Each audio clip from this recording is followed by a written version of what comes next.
just smoked another to the face. Yeah. She wanna stay. Singing to your bitch like I was Drake. Yeah. Don't just try to tell me you love me. Can't keep it real if you really don't trust me. Come with the real. You hit up in the front so you get my meals. I'm gunning for the money. Money in the bank. Coming with a dank. Skrilling in the tank. Rolling with the gang. You sitting out on the sideline tripping. I go to the hole with the rock like Pippin. Yeah. I'm okay. What up, though? Welcome to Woodward Voice Live from Sports.com. I gotta see this thumbnail. Now, I'm your boy Easy, joined by some more X. What up, though? Young Chris, Nicholas Kohloff, aka Microwave Nick. Detroit Tigers. The Digs. Red hot. My golly, good Nick, you were here yesterday. Yeah. We went on after that dominant Tariq Skubal performance. Dude, bad day to be at the dentist, I'll tell you Bad that. day to get your mouth drilled by another guy. Yeah, you got your mouth drilled by It another was man actually yesterday. How two was chicks. Getting his mouth drilled by two chicks. That's cooler for sure. Definitely Yeah, cooler, Yeah. but I mean, all right, let's not get carried away here. He just Not got getting married. said it. Just got married. He's already getting his mouth What drilled a by dog. two other chicks.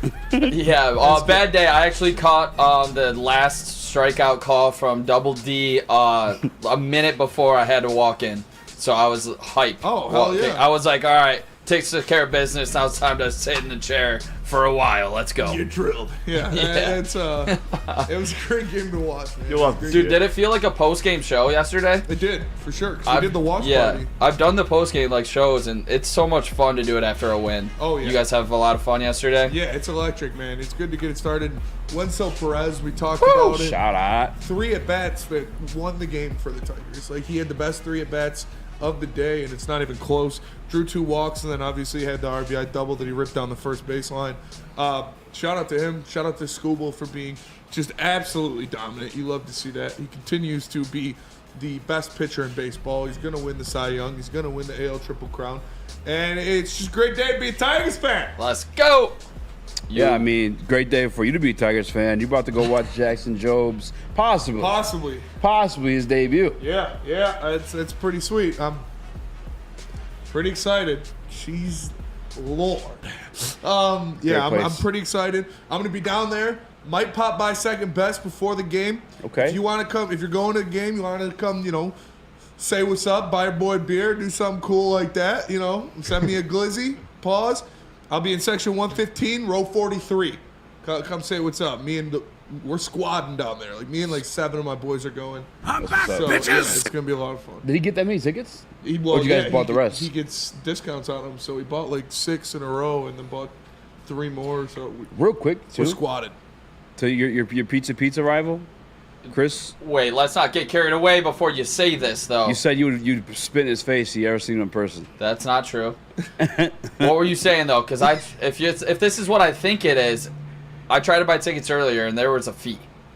What kind of fee? There was 2 fees trying to buy the ticket. It's like What a were they? convenience For today's fee game? and a processing fee for in front fee for Saturday. Bro hates him. Well, I got Drop the line. fees. Pizza. All right. Pizza, bitch. Well, damn. I guess I can't say that. I was gonna say shout out to him for doing that during this Riley run. Green Homer is locked. DNC ENT got that at plus 630. Shout out to Caesar Sportsbook. So threw a couple schmeckles on that. Threw some on Carey last night, and that didn't work out. But Who is Zach Little? Is he good? Liddell? Zach Little, Yeah. I don't know. Is that who's pitching for Tampa? Yeah. No idea. Nick. I know Tigers baseball. I don't really watch. I'm glad you said that because I feel guilty, or not guilty, but that's why I try to shut the fuck up. Because there's just superstars I know. Yeah, on I other know. I mean, teams. I know good teams. I don't know the Tampa Yeah. Bay Rays pitching staff. No, they suck. Okay. Got an The Rays suck this year. update from Noah. It was a promo code when that was occurring. So the you missed damn out, promo man. codes. Noah in the I back? did. What? You Noah said in the update back. from Noah. Yes, Noah in the back. Shout out. Shout out Shout out Noah. Noah Always in the grinding. back. Shout out And I Ryan have- Lentz too. Ryan Shout Lentz got Ryan really Lentz. upset with me today. Yeah, it's a very weird picture of you. He didn't talk to me. Why for a couldn't you? Should have put Job on that face. while. I said to put. I just he's said the put baby. the Tigers in there somewhere, but I didn't want to put a Tigers player on the because you know how Tigers fans are. Like, why are you dissing Skubal and stuff like that. No, that's Lions fans. Tigers fans aren't that bad. Yeah, that's fair. But we're gonna have a lot of Lions fans. He don't live the watching life we live with all the criticism. Yeah. You couldn't wait. You couldn't last a day in my shoes. The weight of this hat on my head would break your neck. All these fucking online critics, man. My favorite, not my favorite, it is my favorite actually. When like somebody doesn't have a profile picture, you have no clue that, what this person looks like, how old they are, how much they weigh, and they're just out there just hurling insults. Like, brother, it's the best. You're not even confident enough to put your fucking face on your profile picture, little dick. I like my favorite place on the internet is Instagram comments. Not real. Dude, Instagram comments, like Instagram comment sections. Yeah. My favorite place ever on those are even more ruthless because those people that have their faces on them half the time. Kids in the profile picture. Mad racist stuff. Just call people stupid fat cousins and shit. Like hate from this. Like, oh, dude, Instagram comments are awesome. Facebook is the best in my eyes, not even close. Yeah. Because it's like the old 40-year-old dad and like or not 40, like 50, 60-year-old dad, and it's just like, all right, buddy, like he just doesn't agree with you, going on some rant about something I said or something. That's what, like, that one like actually cracks me up. Then you're in a thread with like 40 other people that are just trashing you. They're all like, I would do better out there. And I'm like, all right, let's go. That's good stuff. But Instagram comments are better because they like got the lingo and everything. Yeah, they know, have their own system. they know the insults. Whereas Facebook, you just get like a paragraph. Yeah, you get like an angry paragraph. And bro, like the craziest part about old people on like Facebook is like you'll post some shit, maybe joking or like whatever, and there's always an old person thinks you're like being serious. They like, always believe everything is true. Everything is true. Like posting AI videos of these crazy fish, like they put water or they put chemicals in the water that made the frogs gay. It's like, did you? No, it's a joke. To man. be fair, ended up being true. That was true. Ended up being true. That was a true thing. They were turned frogs. Were gay. We're not gay, but they turned into females. Dude, that shit. I love Alex Jones. Like Alex Jones out of context. He is one of the funniest people I've ever like stumbled upon. Like, dude, Alex Jones' contemplations and shit make me laugh so hard. He's got you know how he like came on. I think I told you this before. How he busted onto the map. Pause. Yeah, you have, but I don't remember what it was. So there's this thing called the Bohemian Grove. Yeah. Oh yeah. And it's like like an annual meeting of like a bunch of like heads of the companies and shit like that, and they go and they sacrifice like a dummy to like a owl deity and shit like that. Yeah. And he was saying it. It sounded crazy, and everyone's like, "All right, okay." Then he fucking snuck in, and they were actually doing that shit. Oh yeah. And then Alex Jones was born. Everyone's like, "This guy knows his some things. Crazy stuff." He definitely knows his crazy stuff. Like he's well versed in crazy. He is. Probably where the sacrifices are going down. But speaking of which, I'm gonna sacrifice something tonight to get the Tigers a win. Whoa. Sacrifice some calories, eat a couple glizzies at the ballpark because I'm excited. I'm excited for this. I'm excited for this game. Montero's gonna get the start. Jackson Jobe has been rumored to get a pitching appearance in this game. I'm extremely excited. Yeah, that's the part, like, I hope you're wasted by then. You're the absolute fangirling. Jackson! Oh my God! This is his first game! Yeah.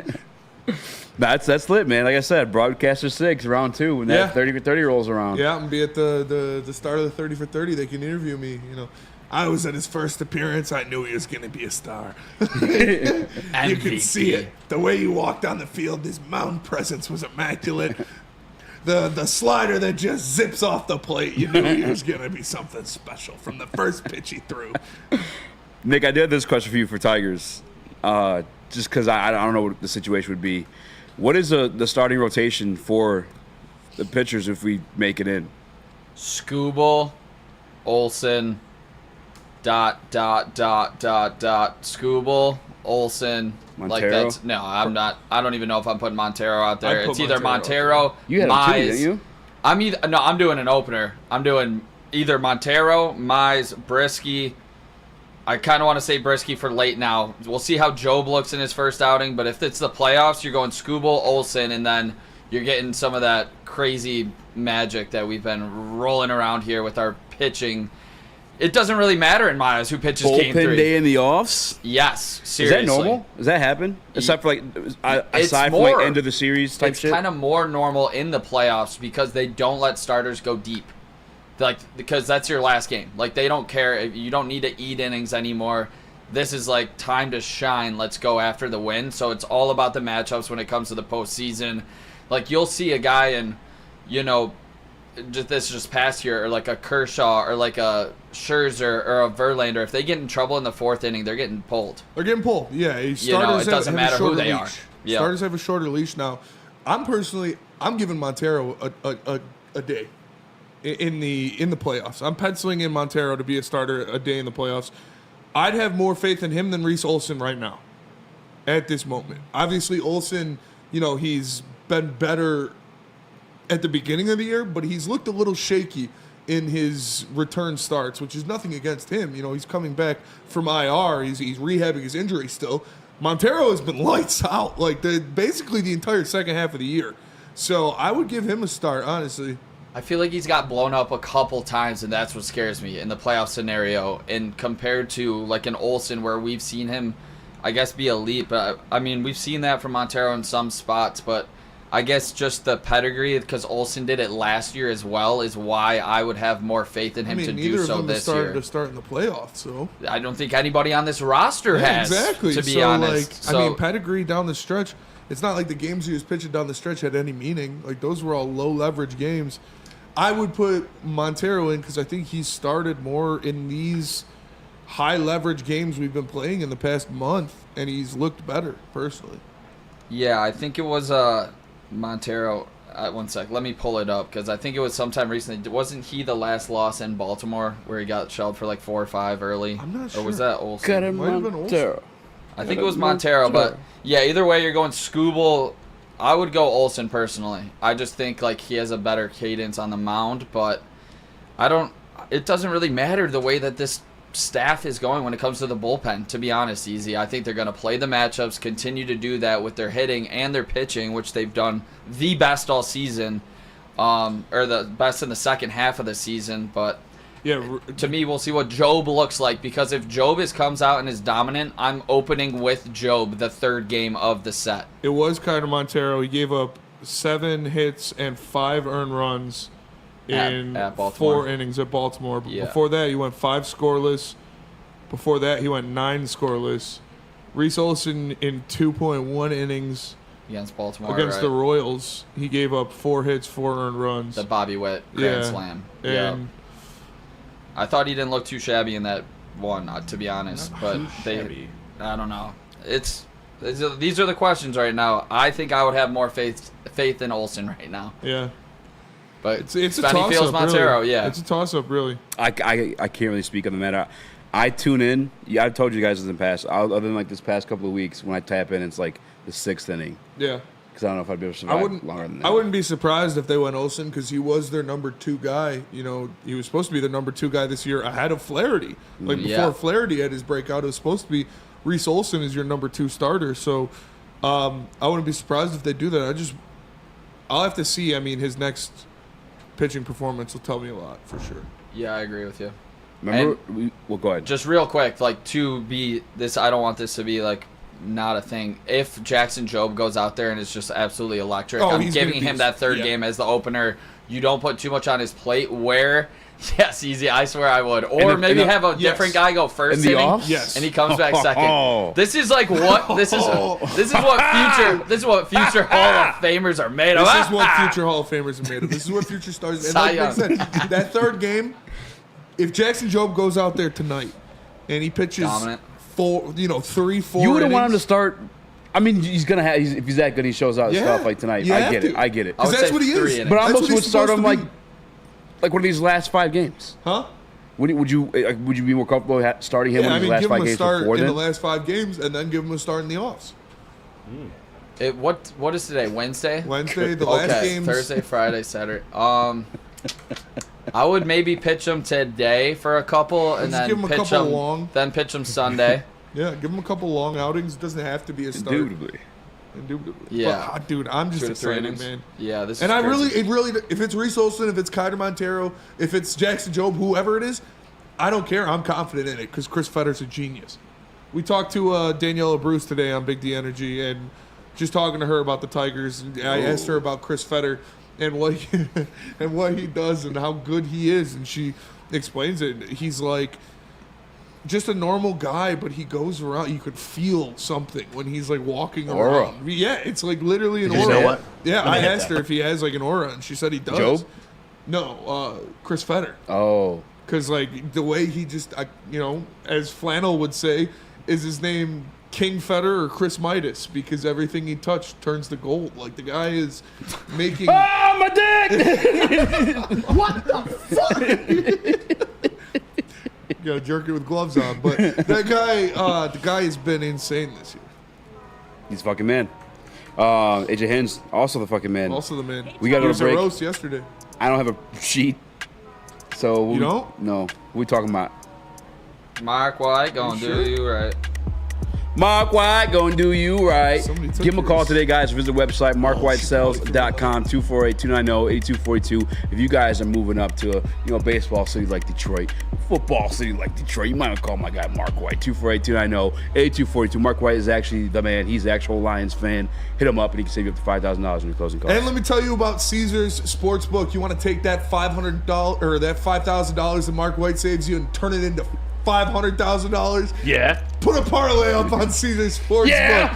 Only $1,000 of it will be redistributed if you lose that bet. But Caesars Sportsbook is the official sportsbook of Woodward Sports. Use code word Woodward1000 and get $1,000 free bet. It's Woodward Sports and Caesars Sportsbook, a match made in heaven. Love Woodward Sports? Love wearing clothes? Then you should be wearing Woodward Sports clothes. Check out our full line of merch at woodwardsports.com. Just click on shop. We have all your favorite designs, like Dan Campbell kneecaps, Woodward golf, and of course, our own logoed out merchandise. Men, women, infants, kids all love Woodward Sports. Impress your friends. Impress your boss. Impress your dog. Buy Woodward Sports merch today.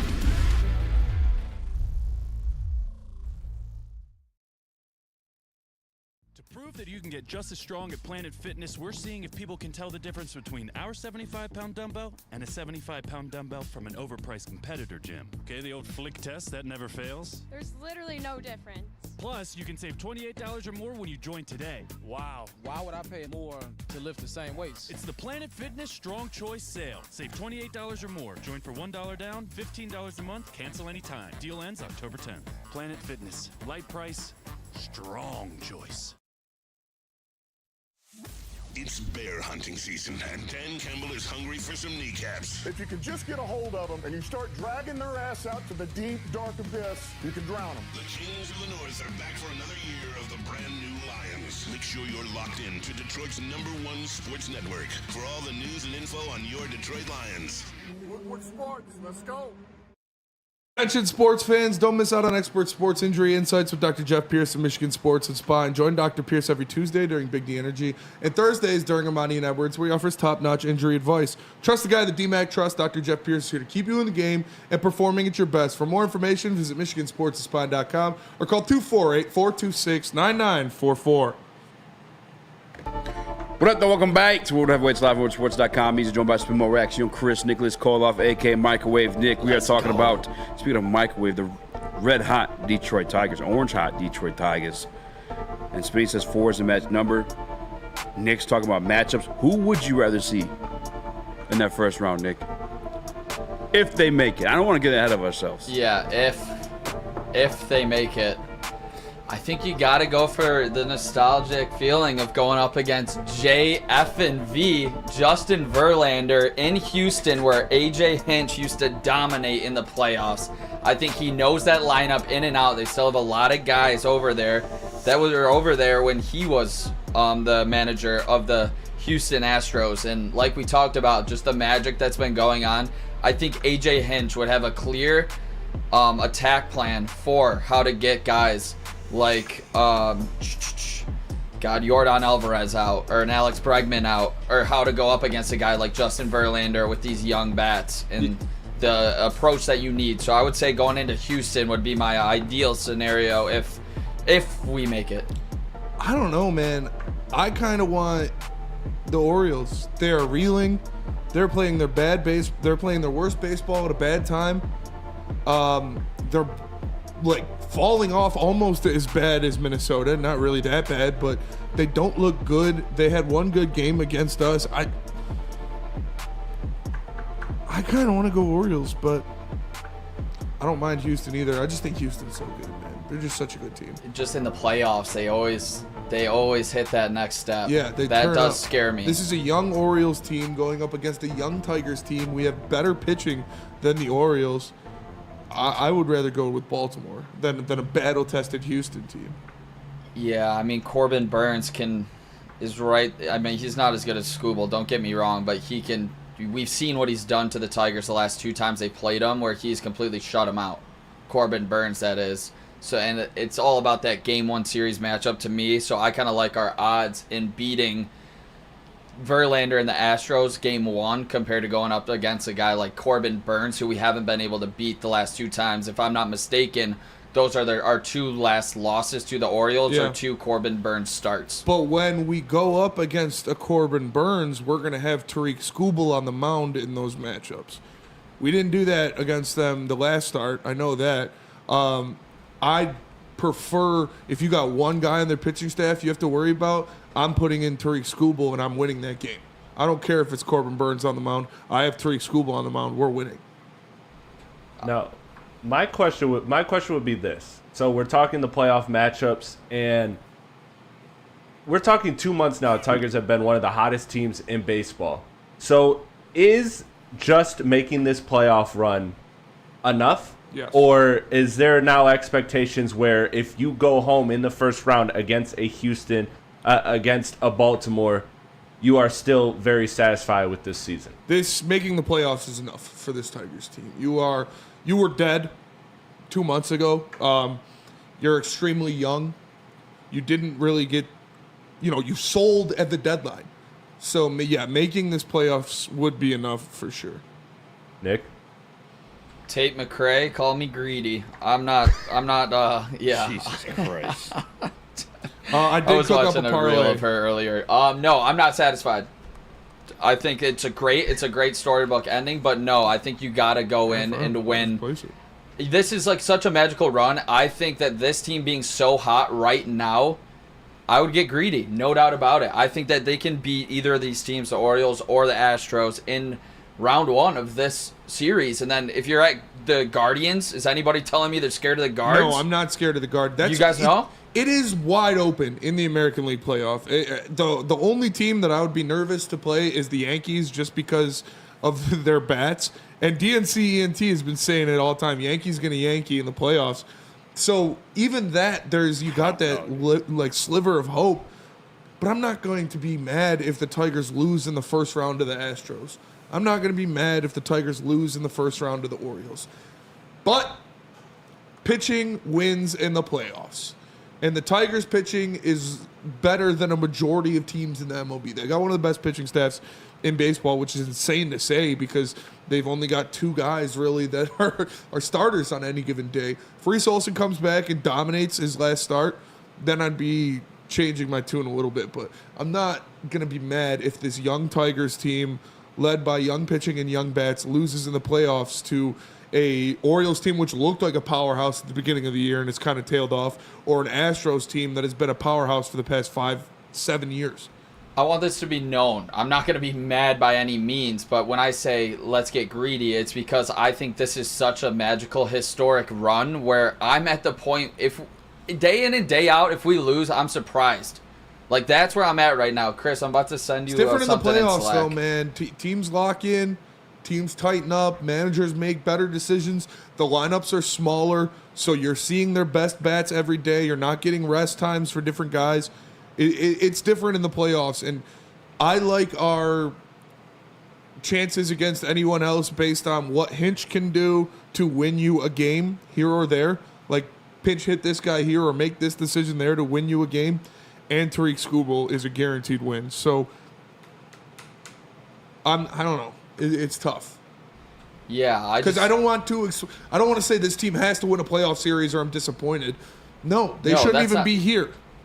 Yeah, I don't think anybody's saying that. I'm saying I believe personally that this team can get to the ALCS. That's where I'm at right now. That's aggressive. I believe that they can, though. Like, who are the Guardians? What are we really talking about here? They've been good all year, but they've been over expectations all year. We've been over expectations for about a month and a half. Exactly. And speaking of that, Chris, I just sent something in when you get a second. this team has been on such a great run, and it's because everything's clicking at the right time. And when you think about something clicking, you think about just this masterful defense from a guy like Parker Meadows out in center field that has been taking everything away from the opposition. I think he's playing the best center field that I've ever seen anybody play. So 3 games in Houston, you expect to win 2 of them. Because that's what it would be. You would have to go to Houston and play 3 straight games. Or you would have to go to Baltimore and play 3 straight games. Was home field, is that really a thing? That in is a baseball? thing. I mean, I know there's dimensions. But it's probably... It's just like the crowd and whatnot. The crowd, especially in the playoffs, batting in the bottom of the inning compared to the top of the inning. That's very fair. That part. That's extremely important. That's the part that matters most. But, Nick, so you would feel... So I don't know if you can...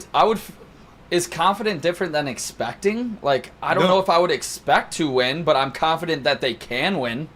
Like, I'm not counting myself out. Yeah, by any means. Okay. Like, I would like to see the odds of that series if you're coming in super red hot like we have been. And speaking of Parker Meadows, since he's been called up here, fellas, this is what I tweeted out earlier. The Detroit Tigers are 33-12 since Parker Meadows has been called back up from Toledo in games he plays. That is a 118-game win pace, which would be first all time in the history of baseball. That's how hot that this team has been, fellas. Yeah, it's insane. It's insane. So, yeah, maybe I don't expect to win, but goddamn, I'm going in there confident that they can do so because that's the pace of baseball that they've been playing since Parker Meadows has been back. And they can go out there and make noise in the AL. I wouldn't be shocked if they're going up against the Yankees in the ALCS the way they're playing right now. And the biggest thing of it is these guys have nothing to lose. There is no pressure on them. They're playing for fun. They're playing on house money. They shouldn't have been here 2 months ago, a month and a half ago. They shouldn't have been here. And now they are.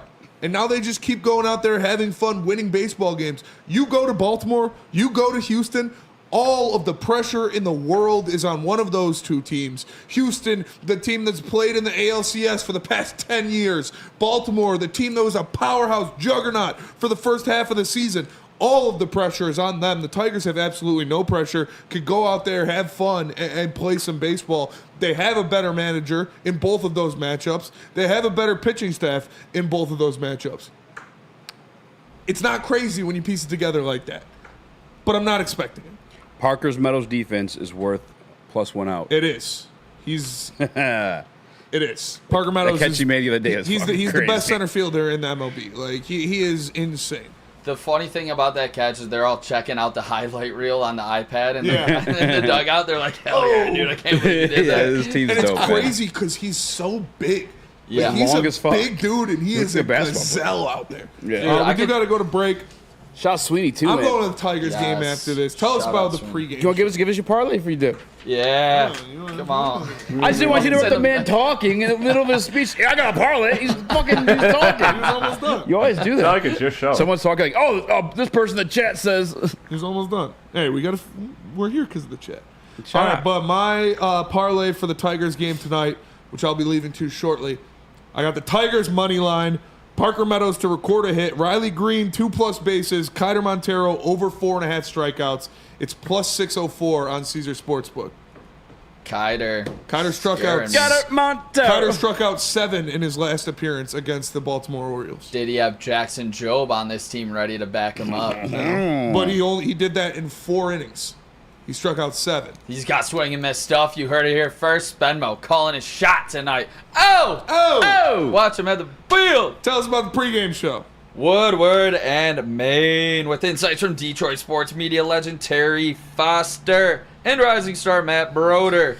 Every Sunday, 8 to 9 a.m., Woodward and Maine. And after that, make sure you guys check out the New Holland Brewing Company Lions pregame show. Every Sunday, 10 a.m. to noon on Woodward Sports, live at Second Best Bar in Detroit. But make sure you check us out Monday night, Second Best Bar. It's the heavyweight pregame show, September 30th.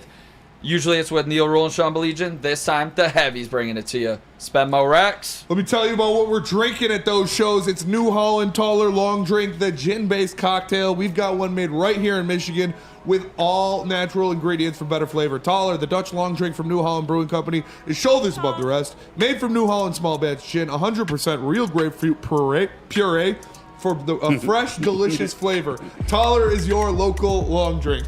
All right, bye. Can't get enough Lions coverage? Make sure you catch all Woodward sports shows every game day. Wake up with Woodward and Maine, giving you the latest insight into the Lions locker room and press conferences. Then join the Lions pregame show, highlighting key matchups, injuries, and what to watch for during the game. Follow all the ups and downs of the live game action with our Woodward Watch Party live on YouTube and woodwardsports.com. After the game, check out the instant fan and host reactions with the Lions postgame show. Every game, it's wall-to-wall, kneecap-biting, high-fiving, chest-pumping Lions coverage. Hell yeah! Only at Detroit's #1 sports network, Woodward Sports. Woodward Sports, let's go. So just to get the heated steering wheel, I also had the spring for the bigger rims. Yeah, that's how they get you. Those upgrades will cost you an arm and a leg every time. Hey, new car crew, how'd it go this weekend? I got a great deal on mine. How? I went to Randy Wise, not those other guys. They got me in a great new ride, and they didn't break my budget. Hey, could you pass me the sugar? How? Never mind. He made the wise choice. Yep. Make the wise choice at randywisechevy.com. We don't like to brag that we are the toughest sports network in Detroit, but we do have a guy named Darren McCarty on our side. Woodward Sports.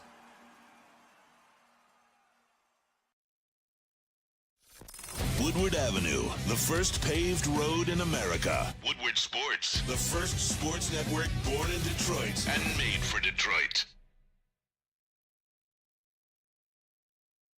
Feldman Chevrolet! Since 1996, Feldman Automotive has been driven to provide a fast, convenient, first-class car buying experience.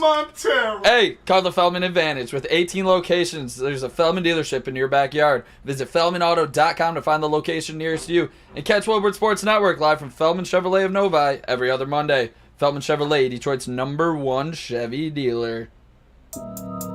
What up, though? Welcome to World Heavyweights live on WoodSports.com. He's joined by Chris Nicholas Kohloff, a.k.a. Microwave Nick. Let's go. Ford unveils limited edition Detroit Lions themed 2024 hybrid F-150. I gotta get pictures of that one. It actually looks pretty sick. Actually, I know someone who bought one of those.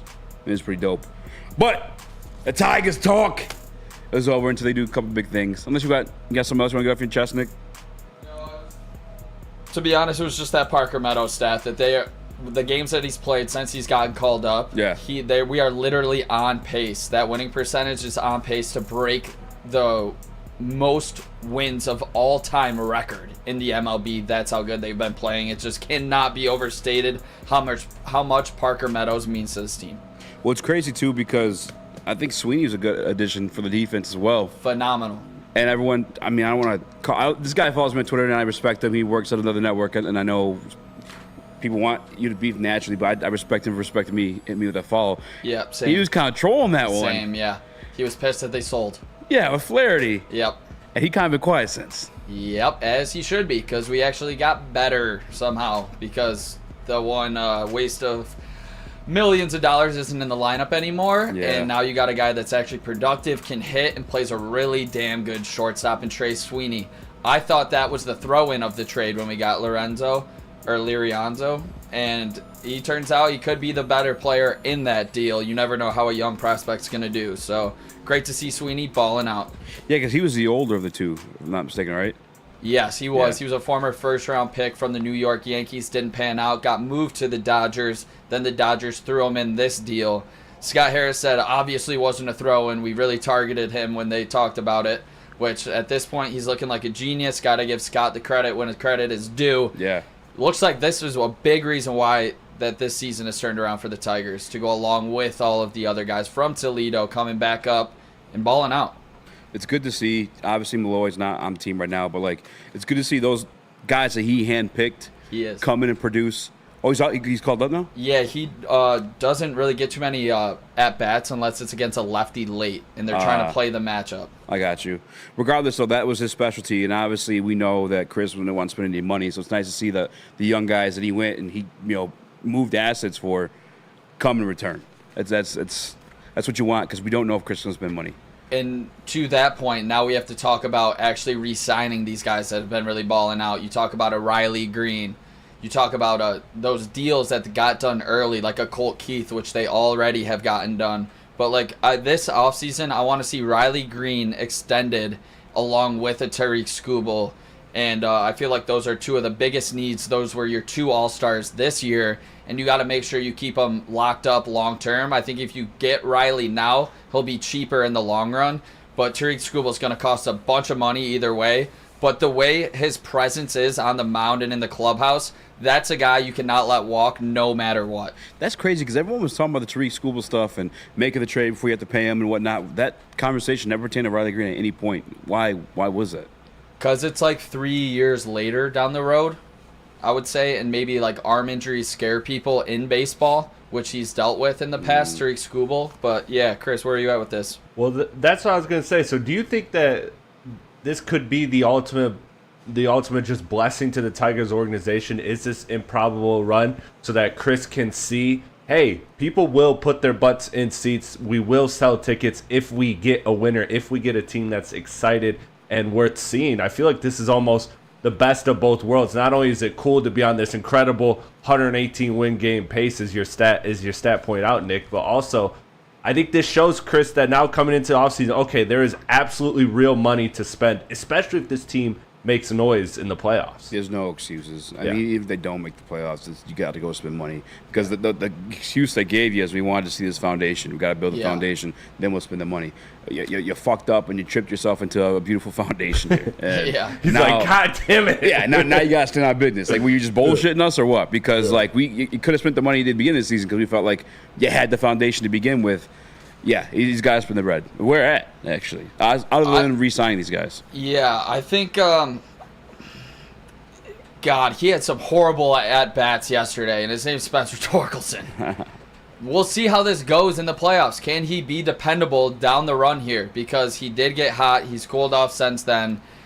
I don't know. It might have to be at first base, and that might be a difficult conversation and move around the clubhouse to see one of their brothers go. I don't even want to talk about getting too negative right now, but if you can bring an extreme plus bat to this already, great, good young nucleus that's on a magical run right now. Yeah. If you could add a proven all-star level bat, maybe a little bit below that tier, to a first base position, I think that's where you would go. Right now, to me, that's what I would say, and then go throw in another really good arm to put in that rotation. DNC ENT says, no, this is showing Chris that this can happen without spending. Proving him right, this run is counterintuitive. How do we feel about that? That's little Chris. I hope not. God damn.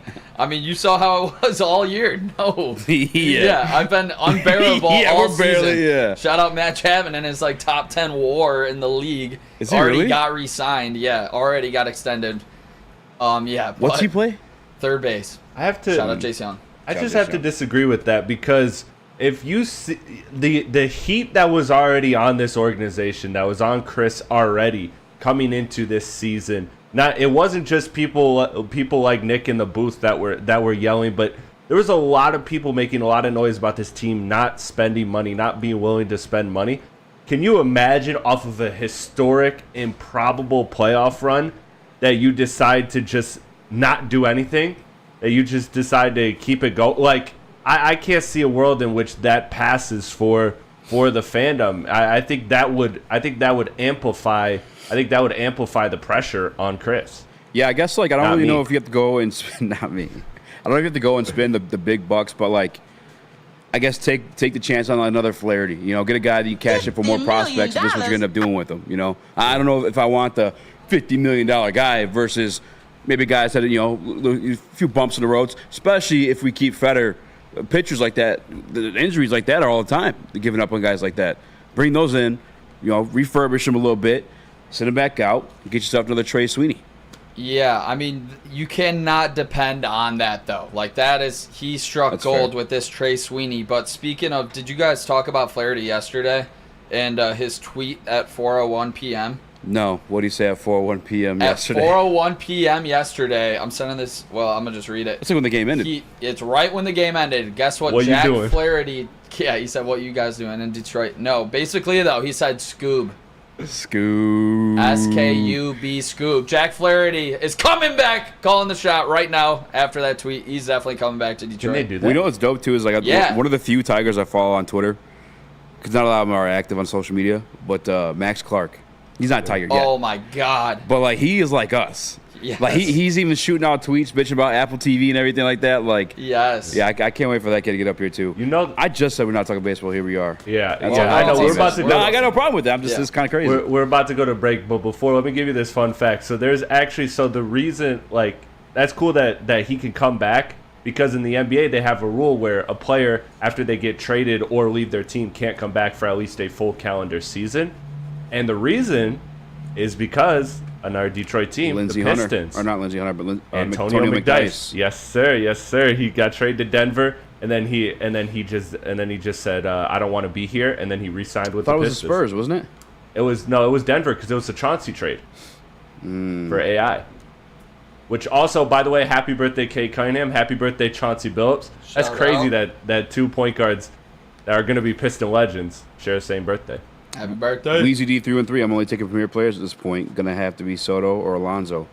Real quick, while I was arguing with this guy, Neil's number one fan, the number one Neil bot.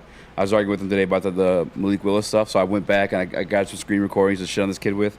Weezy D 3-1-3. You were the only one in the chat fighting for and calling for Sauce Gardner. So I just want to give you your flowers, brother, because that whole segment that I grabbed that from, they're all kind of shitting on him. And look what Sauce Gardner is today. You were absolutely correct. Shout out. Real quick, these people saying Soto in here, that Soto's a complete pipe dream. There's no way they would do it.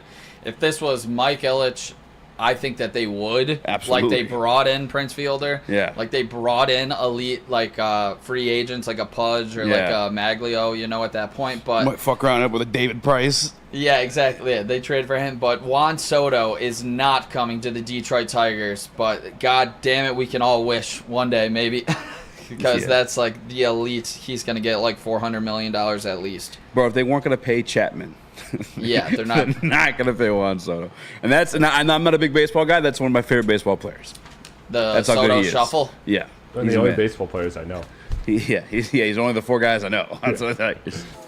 All right, we do have to go to break. Let me tell you guys about Swiss Insurance. Make sure you're insured with the best. Make sure you're not getting screwed over on your deductibles. Make sure you're not getting screwed over on your rates. Call my guy Mark with Swiss Insurance. Give him a call directly, 313-530-1698. Or give him your ideal starting lineup for the Detroit Tigers playoffs. It's Mark at SwissINS.com. Make sure you know he's getting his money's worth. That's Mark at Swiss Insurance.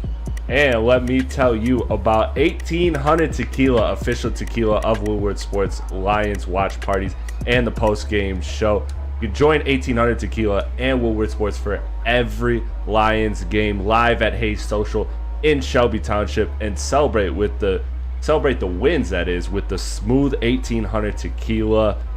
Proud sponsor of your Detroit Lions. 1800 Tequila, the best taste in tequila. Please drink responsibly. Braylon Edwards here, Premier Pet Supply. Man, just looking around, who's got it better than pets?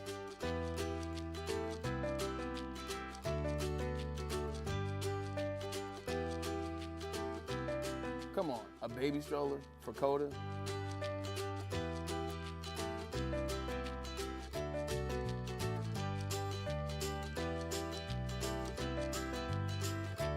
A chef for Lola? Really?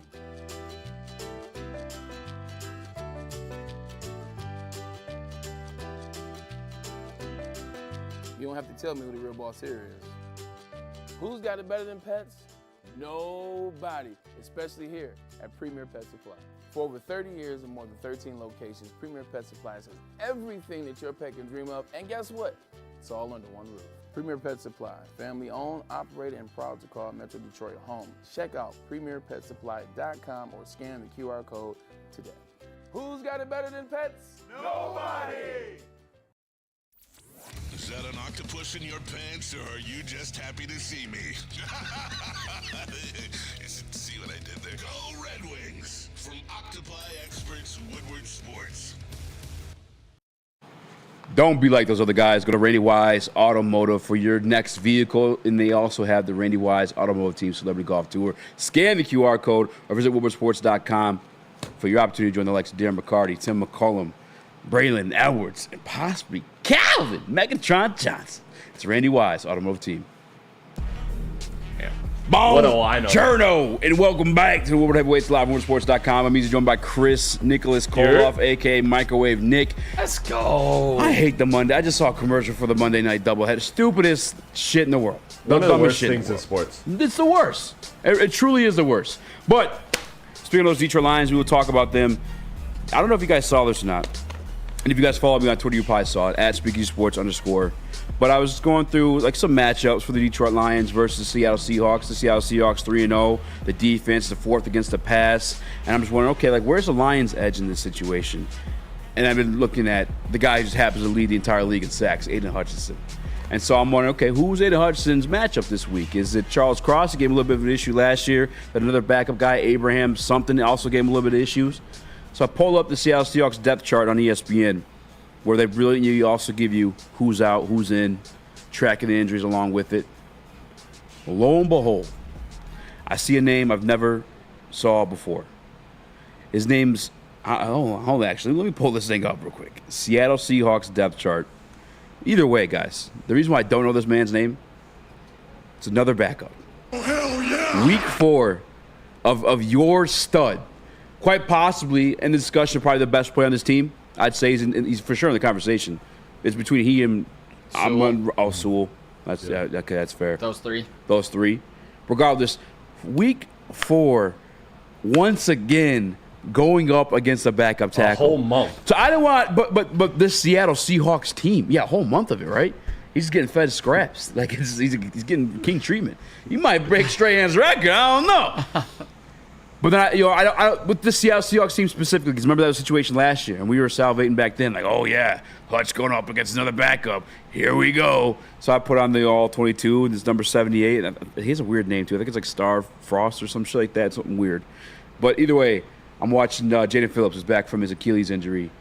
Just bull rush him. And I know there's two things Aiden Hutchinson does probably better, or at least the top tier of other defensive ends in this league: bull rush and spin move. Boys, he's going to do it again. The sack streak will continue. It better continue. I want to talk too saucy because this team makes us look stupid every single year. But Aiden Hutchinson going up against another backup, the offensive tackle, Chris, what do you think of that?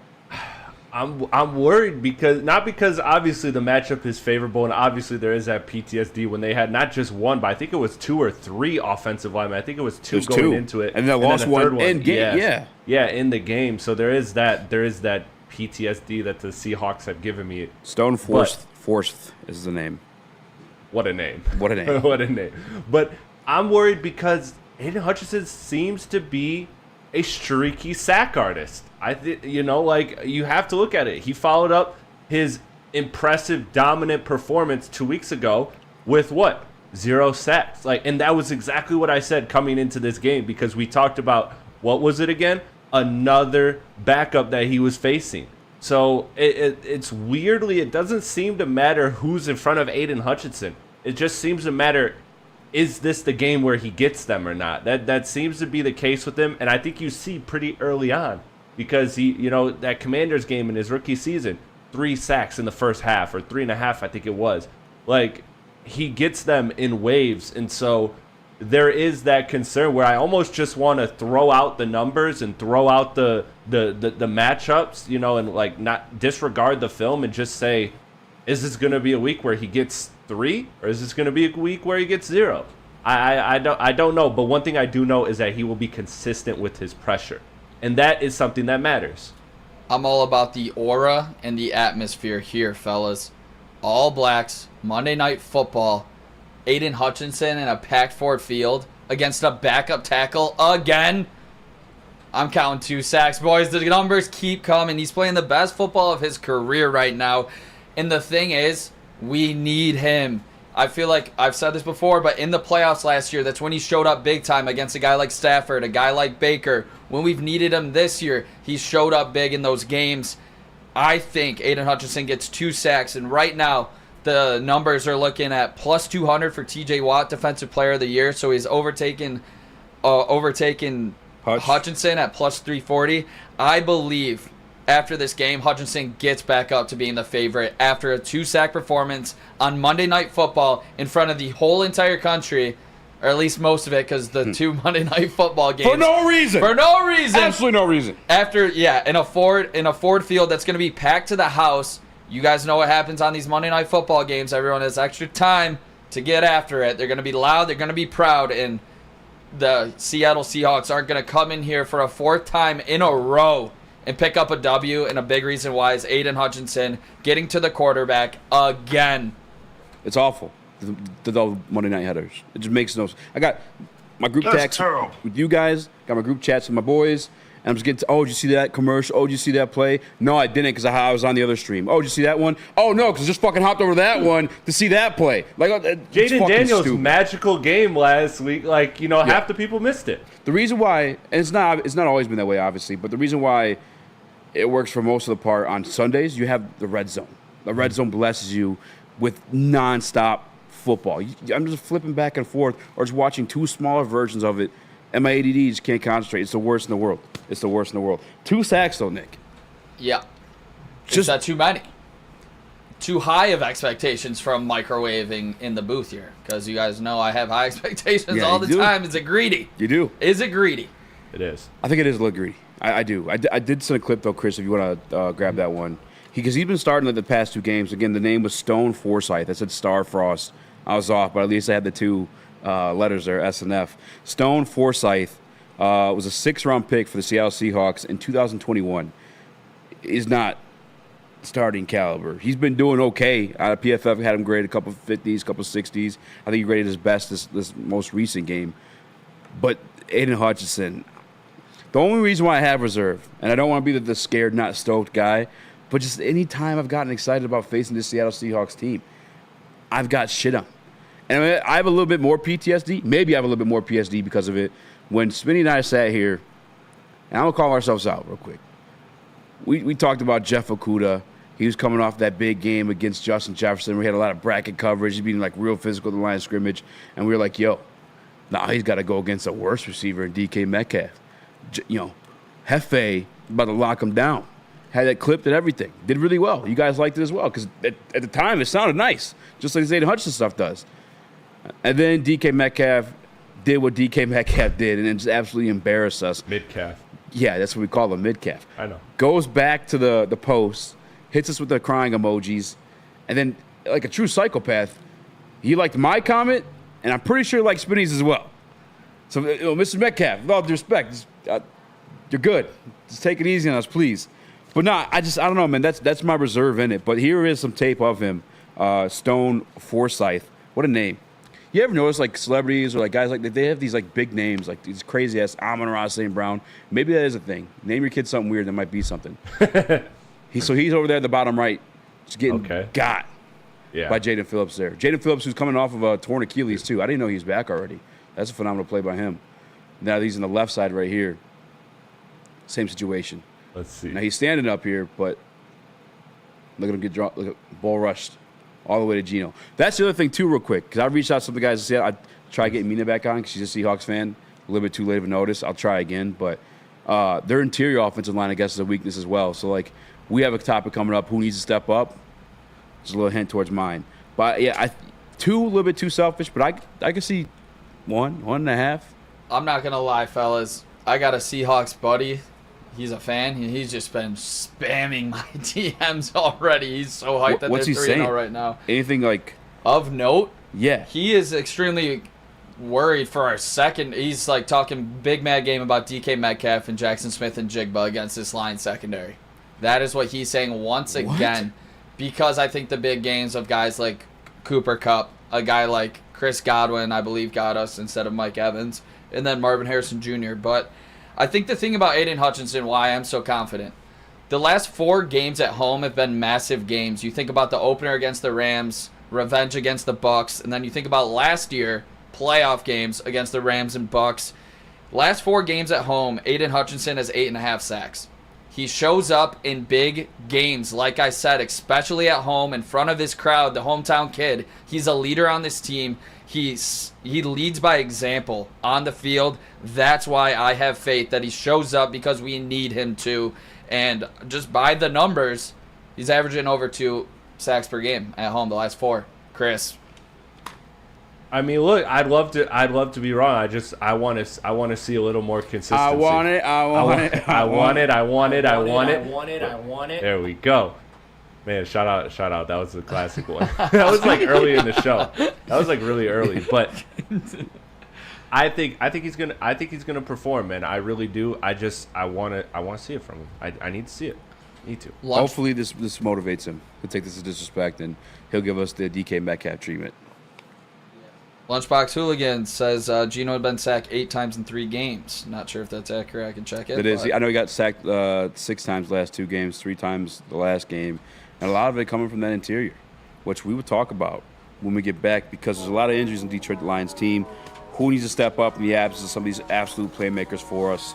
I want your answers both in the chat from Nick, from Chris. But first, I got to tell you guys about Les Stanford. What happens when you run a great business for over 50 years? You expand and offer more products to more people. That's exactly what Les Stanford did by adding Les Stanford Buick GMC. The same great service that customers have come to know and trust on Woodward Ave, just south of 9 Mile. Check out Les Stanford at Dearborn today. Find the brand you want at lesstanford.com.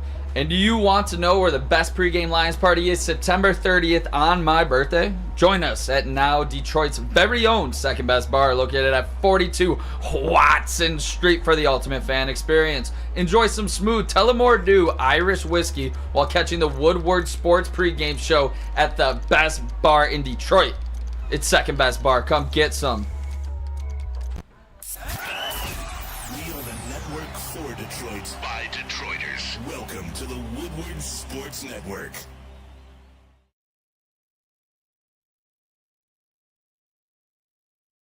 Walk into any Lady Jane's Haircuts for Men today. Open 7 days a week. Sit back, relax, and enjoy precision haircut, scalp massage, hot leather neck shave, and hot towel treatment from one of our talented stylists. Step up your game this season and take advantage of our $20 haircut special.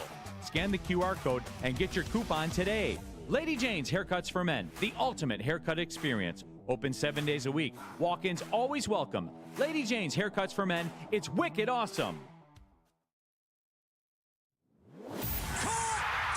Thank you to the Detroit Lions and Sheila Hamp for the best season in Lions history. Now it's time to let Brad Holmes cook. Woodward Sports.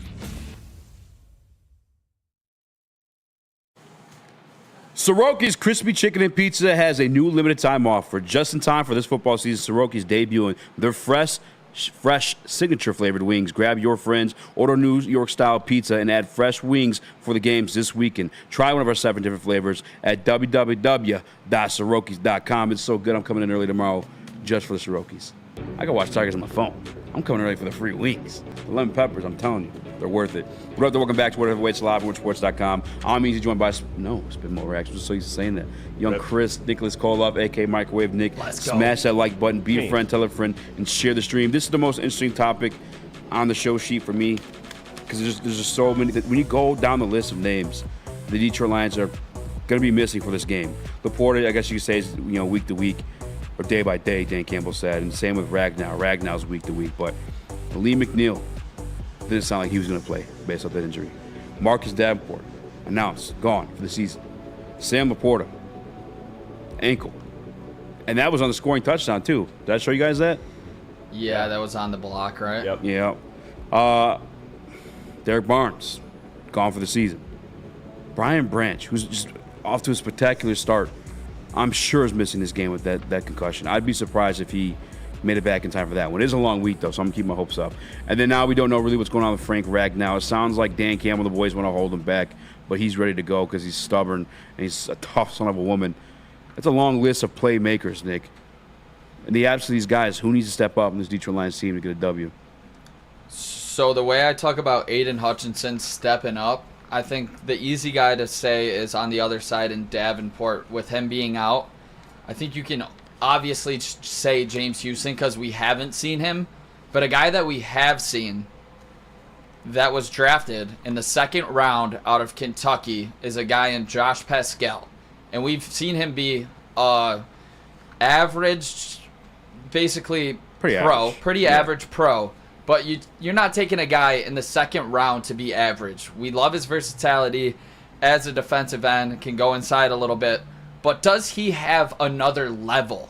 That's what I want to know to pair with Aiden Hutchinson to be an extremely dependable, above average, actually quality defensive end for this Detroit Lions team. We've seen Brad Holmes hit on a bunch of picks. And I wouldn't say he missed on a guy like Pascal, but I don't think anybody's blown away from what they've seen out of Josh Pascal. Yeah. Does he have another level he can hit easy? Do you think he does? Pascal, or is he not who he is? Yeah, I mean, that's kind of where I'm at. And I don't. I've been like a defender of Pascal. I think he's a great guy.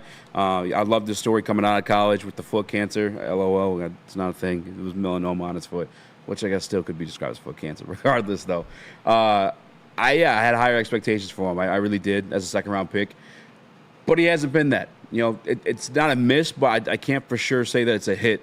But it's definitely a rotational piece. So you're kind of blessed within the situation. And the name for me that needs to step up for the Detroit Lions just moving forward, even in a win or not. And it kind of ties into two guys, I guess, but still on the defensive line. If you guys remember when people asked, do I think this team's a Super Bowl contender, I said no last year because I didn't think we had the rest of the pieces alongside Hutch on the defensive line. This year we do. And the guy we grabbed was DJ Reader. For me, if he's able to do what he's done in places he's been in the past, whether it be the Texans, whether it be the Bengals, he's always helped out another edge rusher on the side of him by just commanding these double teams, by being an absolute fucking menace, bowling ball of a human being in the middle there. Obviously, you looked at the sack we just played on the screen recently. That was interior pass rush. That was a defensive tackle sack. Those are rare to come by. The Seattle Seahawks lack right there. So for me, the name that needs to step up in this game specifically is DJ Reader. Not only just for opening up opportunities for Hutch to be in a one-on-one situation against Star Fork Brand, whatever the hell the name was, but also just for his damn self. I saw him hitting spin moves last week. DJ Reader got paid big money.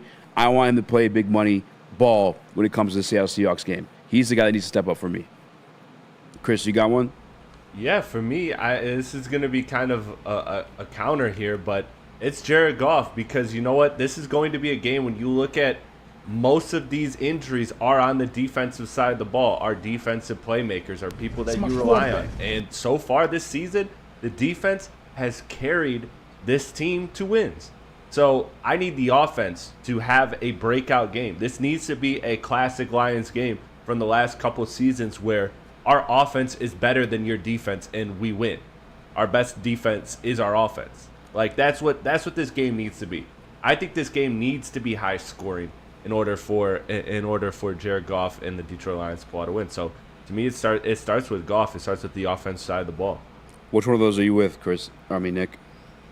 I mean, to be honest, I think they're two of the most important players on this Detroit Lions team when you think about it. It's a leader in the middle of that defensive line when you talk about stopping the run and making other teams pass against you, where we've been able to turn over a guy like Kyler Murray, a guy like Baker, or a guy like Matt Stafford. And then I'm right there with you, Chris. I have not really loved what I've seen out of Jared Goff to start his third season with the Detroit Lions, or fourth season with the Detroit Lions. And I gotta say, some of those narratives that have been coming out of the woodworks, like game manager, he's not able to handle the pressure well with interceptions, like he's been throwing them. And to be honest, he has. Like at the beginning of the game last week, he looked really good because he was comfortable, but as he got uncomfortable in those games, he started to kind of get a little erratic. But I want to see Jared Goff take over, be that cool, calm, collected quarterback that we saw all of last season besides two games, Baltimore and Chicago. And I think if we can get back to that, it's going to calm down this whole entire thing. And when you pair that up with the defensive upgrades that we've made, even though we are missing some people now, Chris, I think that's going to make this team hit its stride and look like the elite Super Bowl contender that we all thought we were going to see at the start of the season. I think Jared Goff staying away from those interceptions, hitting people in stride, and this defense remaining a top 10 defense, like I said, is going to bring this team to the elite Super Bowl level that we were expecting. Yeah, I guess that one kind of went without saying for me, the JG stuff, because he does need to step it up. Yes. It's been a rough start for him. It just really has. You got paid a lot of money. You've been getting a lot of praise. People are chanting your name. Even after David Montgomery scores a game-winning overtime touchdown, it's time to step it up a bit. He was on the flagship, and he's asked, our team's playing you guys differently. Now you're getting everybody's best shot because Detroit Lions had so much success last year. And he said, no, not really, but he is seeing stuff that he hasn't really seen last year. So I guess the answer is yeah. And he said it's more of a nod of respect to like what they had done last year. But it's either him or Ben Johnson. And probably I'll just lean on this situation, Ben Johnson, to figure out what he needs to do to get JG right. I've been strong on that point and him being a big piece of Jared Goff's success. Same with the shortcomings a little bit there. If your guys out there struggling, you got to hit the drawing board and let's find out why. Let's find out how to fix that. I know I was talking to Dose of Dion. There's a lot of inverted cover 2, or there were more just disguising those cover 2 safeties, or I think it was cover 3 actually. I apologize. Or one guy just cover 3 buzz was just sneaking down there and put an extra man in the middle there, another safety, which makes sense, right? Because we do eat over the middle of the field. But for me, when I watch the tape, and I'm not a coach by any means, I've showed you guys clips and photos too. Nick, I send them every Monday or Tuesday in the group chat. There are guys open in a lot of these situations, though. So I don't really know if it's like teams are playing us differently, or he's just kind of off to a slower start, or maybe they wanted to go more vertical this year because of the emergence of Jameson Williams, and they're kind of having a hard time scaling back. But yeah, he is struggling a little bit. But I think as long as, like you said, Nick, the top 10 defense can perform and those running backs can perform, I think we got a shot here. And I know Seattle's record's kind of built off weaker teams, but don't get this mistaken. This is the same Mike McDonald that was a defensive coordinator of that Baltimore Ravens team last year, who fucking absolutely embarrassed us. The Ben Johnson, Mike McDonald, they're like the hottest coordinators in the league. It's a great point. Head to head. And it wasn't, you could talk about the Lamar stuff all day, and and the AG didn't really have a defense to work with there. But our offense didn't put up nothing until it felt like the back half of that game. So it does feel like Mike McDonald kind of has his number in this situation. So JG's gonna have to step up. And when it comes to stepping up, it's like when it's a play action and he has to step up in the pocket. But speaking of that play action, when he was at his best last week, it's because David Montgomery and Jahmyr Gibbs straight up ran for like 50 and 60 yards each on the opening drive. Like, you need to set the tone in this game on Monday Night Football and absolutely dominate off rip. I don't care who wins or whenever you touch the football first, I want to see you rush the ball at least 7, 8, 9 times in this game. Yeah. Set the tone. And when we score first, hopefully, honestly, I think you would like to in this game to get that defense just absolutely rowdy. Or it doesn't even matter in my eyes. I think you score on the first drive with the emergence of running the football behind David Montgomery, because he usually comes out first, sets the tone. I think that's when you get Jared Goff in these comfortable scenarios that he can thrive in. And then Monday Night Football, let the crowd take over. That's when you see Hutchinson come through with a big sack, let him eat, and then cool down everybody's worries that the Seahawks are back in town, because we've seen it the last 3 years. They've beaten us the last 3 years. It hasn't been fun. Yeah. It's been really big letdown games in all of those games. And that's why I'm looking towards like the defensive side of the ball to step up in this one, just because you do have that crowd helping them out. And then if you can't create offense, one thing you can do on defense is you still can score the ball. You still can put your team in scoring situations by turning that ball over, whether that be by sack, whether it be by interception. And as you said, Geno Smith has been sacked the past 8 times in the last 3 games. Like, that's something I think we can do. I know we're missing Marcus Davenport. You still have Aiden Hutchinson. But DJ Reader's the one for me. And another name, I didn't want to take 2 names. I don't know if anybody else is going to say it, but Levon Enrique for me as well. He fits that same mold as Marcus Davenport at camp when I got to go there and stand sideline. Those are 2 probably biggest guys on the offensive line. On the defensive line, I should say. Aiden Hutchinson, still, bigger dude. But I'm talking about just like thick, burly, son of bitches. It was those 2 guys. And then obviously Levon Enrique, if you paid attention in the offseason, or even watched during the season, he's been playing inside and outside, kind of doing a little bit of it all. I think he could fill a little bit of that Marcus Davenport role, but I don't know how consistently or reliant you're going to be on him, being this is really his first season outside the first couple games he played his rookie year before that back injury struck him. Chris, you're going to say something else, though, too. Yeah, one more if I want to not cheat and use the quarterback. I would say if you're looking at the defensive side of the ball, it's got to be Kirby, right? Like, he's the big time playmaker in that lone backfield. You need him to show out and make those plays, because if this is going to be, and I know we're going to get to this, if it will be a shootout or what kind of game style it will be, but if it becomes that, you just need 1 to 2 stops. If this offense gets clicking and gets back to putting up performances like it did last year, you just need a defense that was good enough. You didn't need a top 15 defense, and this team has been playing like a top 10 defense, but with the injuries, you can expect a little bit of regression there, or maybe a subpar performance compared to the rest of the season. So to me, you got to just have Kirby make those 1 or 2 gamble plays that just really swing the momentum of the game. All of these games with Seattle have been close. All of them. All of them have been a pick 6 away or a 1-score game. So plays like that, Kirby is at his best. We know Brian Branch is an elite playmaker, but again, we're not expecting him to play. We know Hutch is going to bring it. So you need Kirby, somebody in that backfield, to make those game-changing plays that will result in putting the pressure on Geno and this Seahawks team. We might go a little bit over with this one, but I have counterpoint. Not really counterpoint. If I'm pointing to a guy in the backfield, and I don't even know if he's going to be readily available. Jeez. You know what I'm saying? Yeah. Afonso Melifonwu. Yeah. You didn't put him on IR, meaning you thought he was going to be back before the 3 to 4 weeks. This is week 4 matchup. You're missing. He's playing the position. Well, he played the position that Branch was in this year. Mm-hmm. He played phenomenal at it. If he can go, that's huge for the Detroit Lions. I didn't want to say him just because you're assuming he's out till he's there. Yeah. At this point, but you're right. I mean, the timeline works in favor of him should being able to play, but sometimes players don't heal the way you want. Like, bodies don't heal the way you need them to or the way you expect them to, and so I'm just gonna assume that he's out. But you're right. That would be.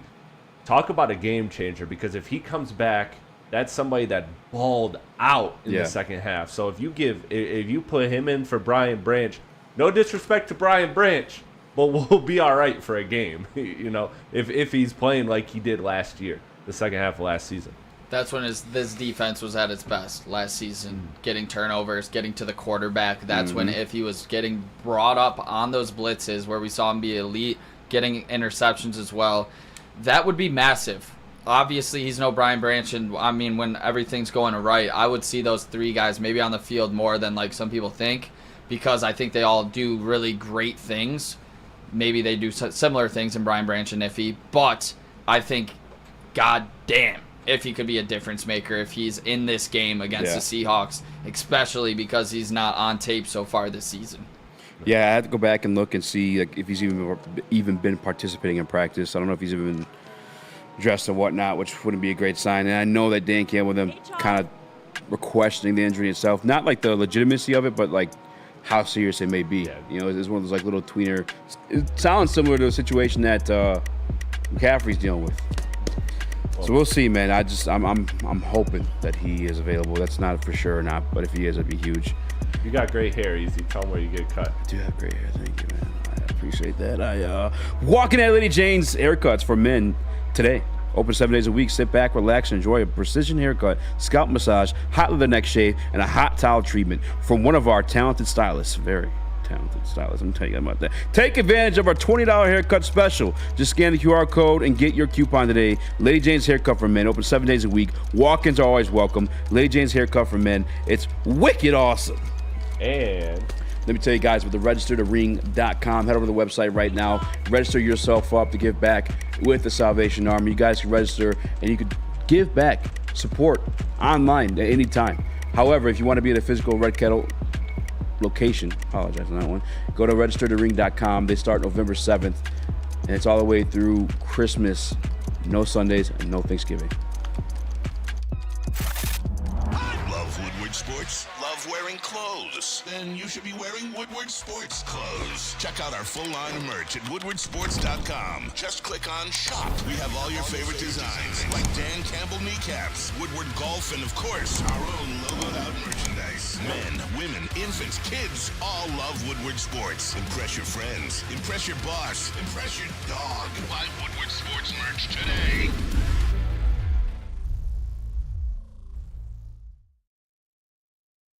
Stop searching for a vehicle and start finding one.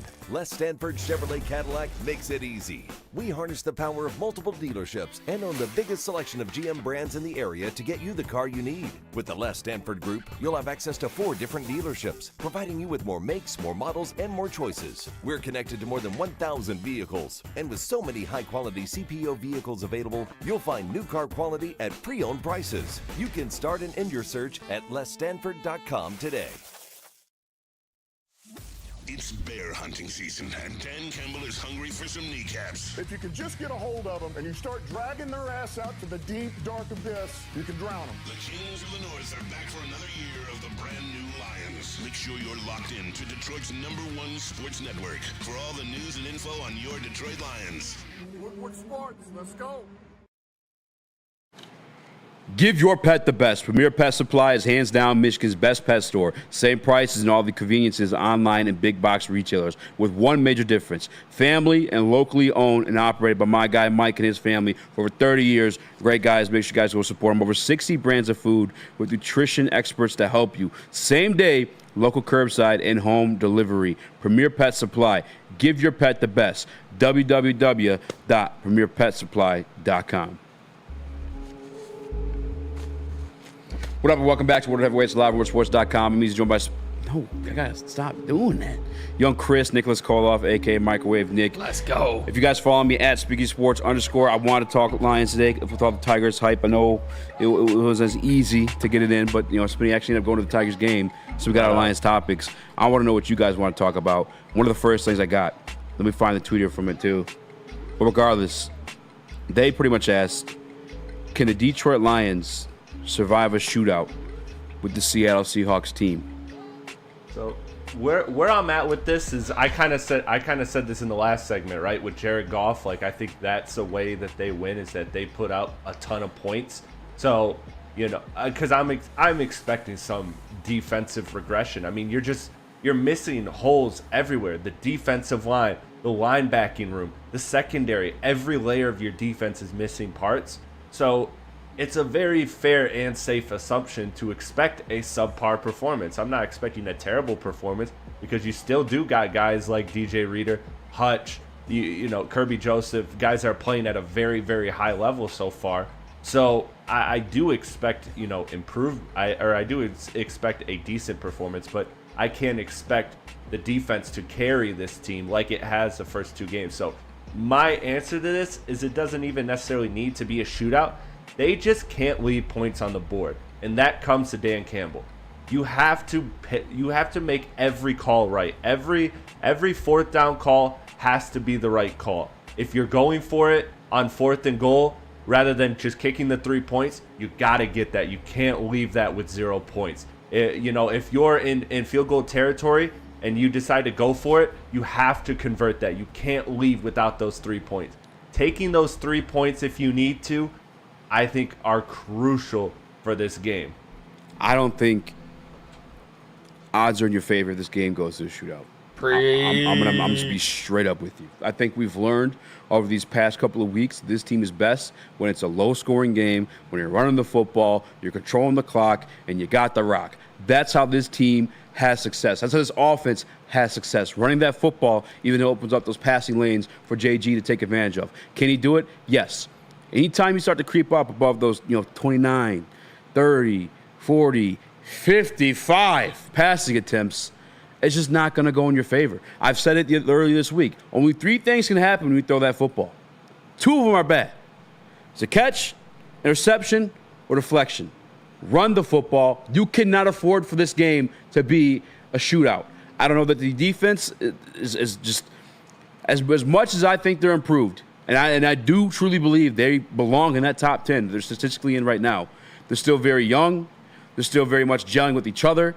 And I don't know that in a frantic pace like that, although I guess they had a couple close games so far, that rely faith in that, if that makes sense. Like with them not being around each other or having that experience with each other and also experience in the NFL, let alone alongside the other guys with branch out as well, that we could maintain that pace or capitalize on it. You can't let this be a shootout. Don't let it get to that point. I'm right there with you, Easy, for a couple reasons, and it's because I would have to have faith that this defense is going to stop K9 and Charbonnet. I just believe that because we've seen it for basically a year and a half now. That means on the other end, you're giving up massive plays. You're specifically Terrion Arnold and Carlton Davis are giving up massive plays all night to a guy like DK Metcalf and Jackson Smith and Jigba. That's what would happen, which would give me flashbacks to last year. It would give me flashbacks to the NFC Championship game. Yeah. Big play after big play after big play. And what were we not able to do in that game? Score in the second half. Yeah. I do not want to get in a shootout with Seattle at home, specifically on Monday Night Football. No. I just think that's bad momentum. Then you're putting Jared Goff in a position, like you said, Exactly. where he has to throw the ball over 30 times in this game. And I just think that when this team's at its best, you're running the football, and it would just scare me for the future, even if you're just getting cooked by the Seattle Seahawks offense. I get if this game's like maybe more low scoring, because like we did give props to Mike McDonald, we have given props to the Lions' upgraded defense. Yeah. I would feel more comfortable in that game than say a high, like around 30 points around there. Keep it low scoring, man. Keep it around 20. Yeah. I don't want to get up to the 30s. That's Keep what it we've been around winning. 20. We've been winning 2027, 2026. Exactly.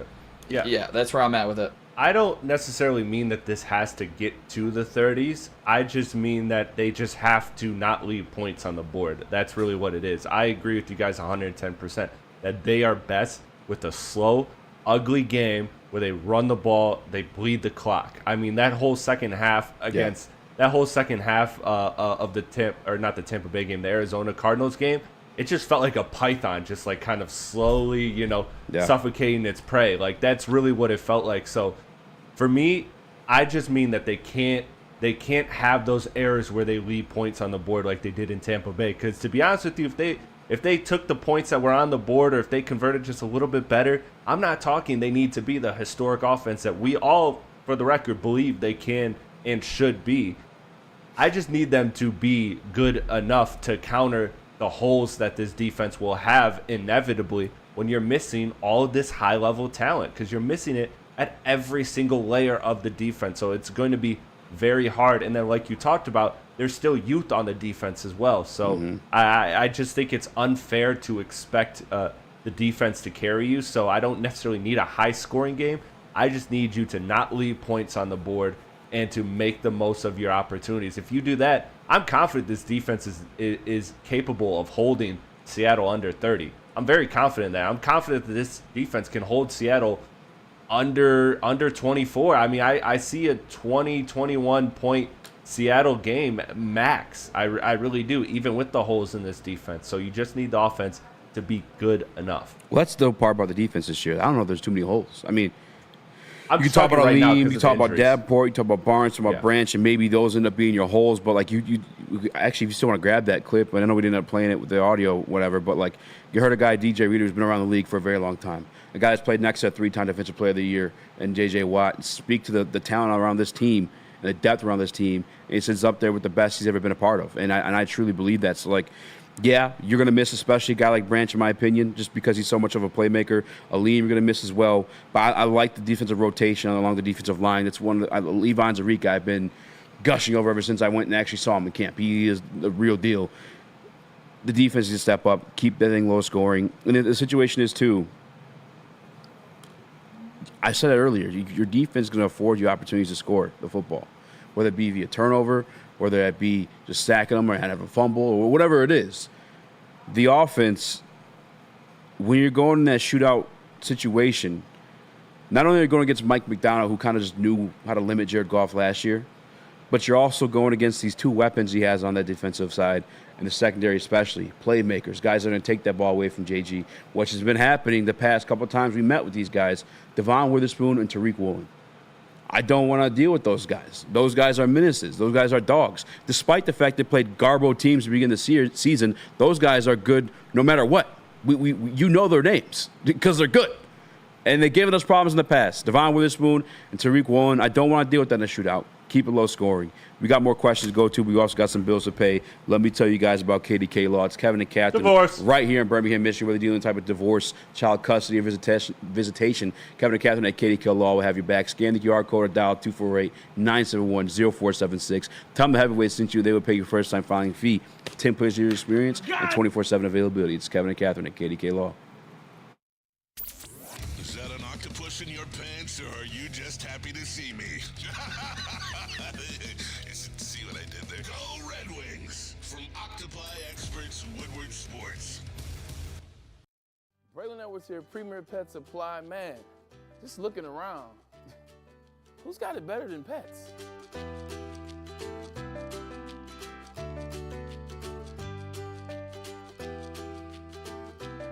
Come on, a baby stroller for Coda?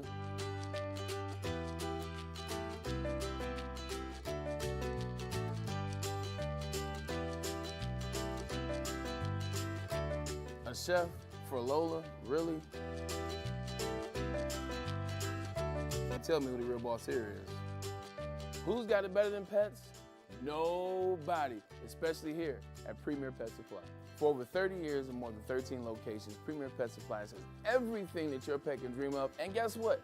It's all under one roof. Premier Pet Supply, family owned, operated, and proud to call Metro Detroit home. Check out premierpetsupply.com or scan the QR code today. Who's got it better than pets? Nobody! Woodward Avenue, the first paved road in America. Woodward Sports, the first sports network born in Detroit and made for Detroit. Dispo Dispensaries, not only your local cannabis plug, but right now, they'll save you up to $10. You make any purchase $25 or more. Scan the QR code and give it to any Dispo location. DispoShops.com. Sorry, Chris, doing hand gestures make me nervous here. He's got a gun! With this much depth, maybe then. I think a lot of guys that played with then probably, around that time. But I haven't been on a team with this much overall talent.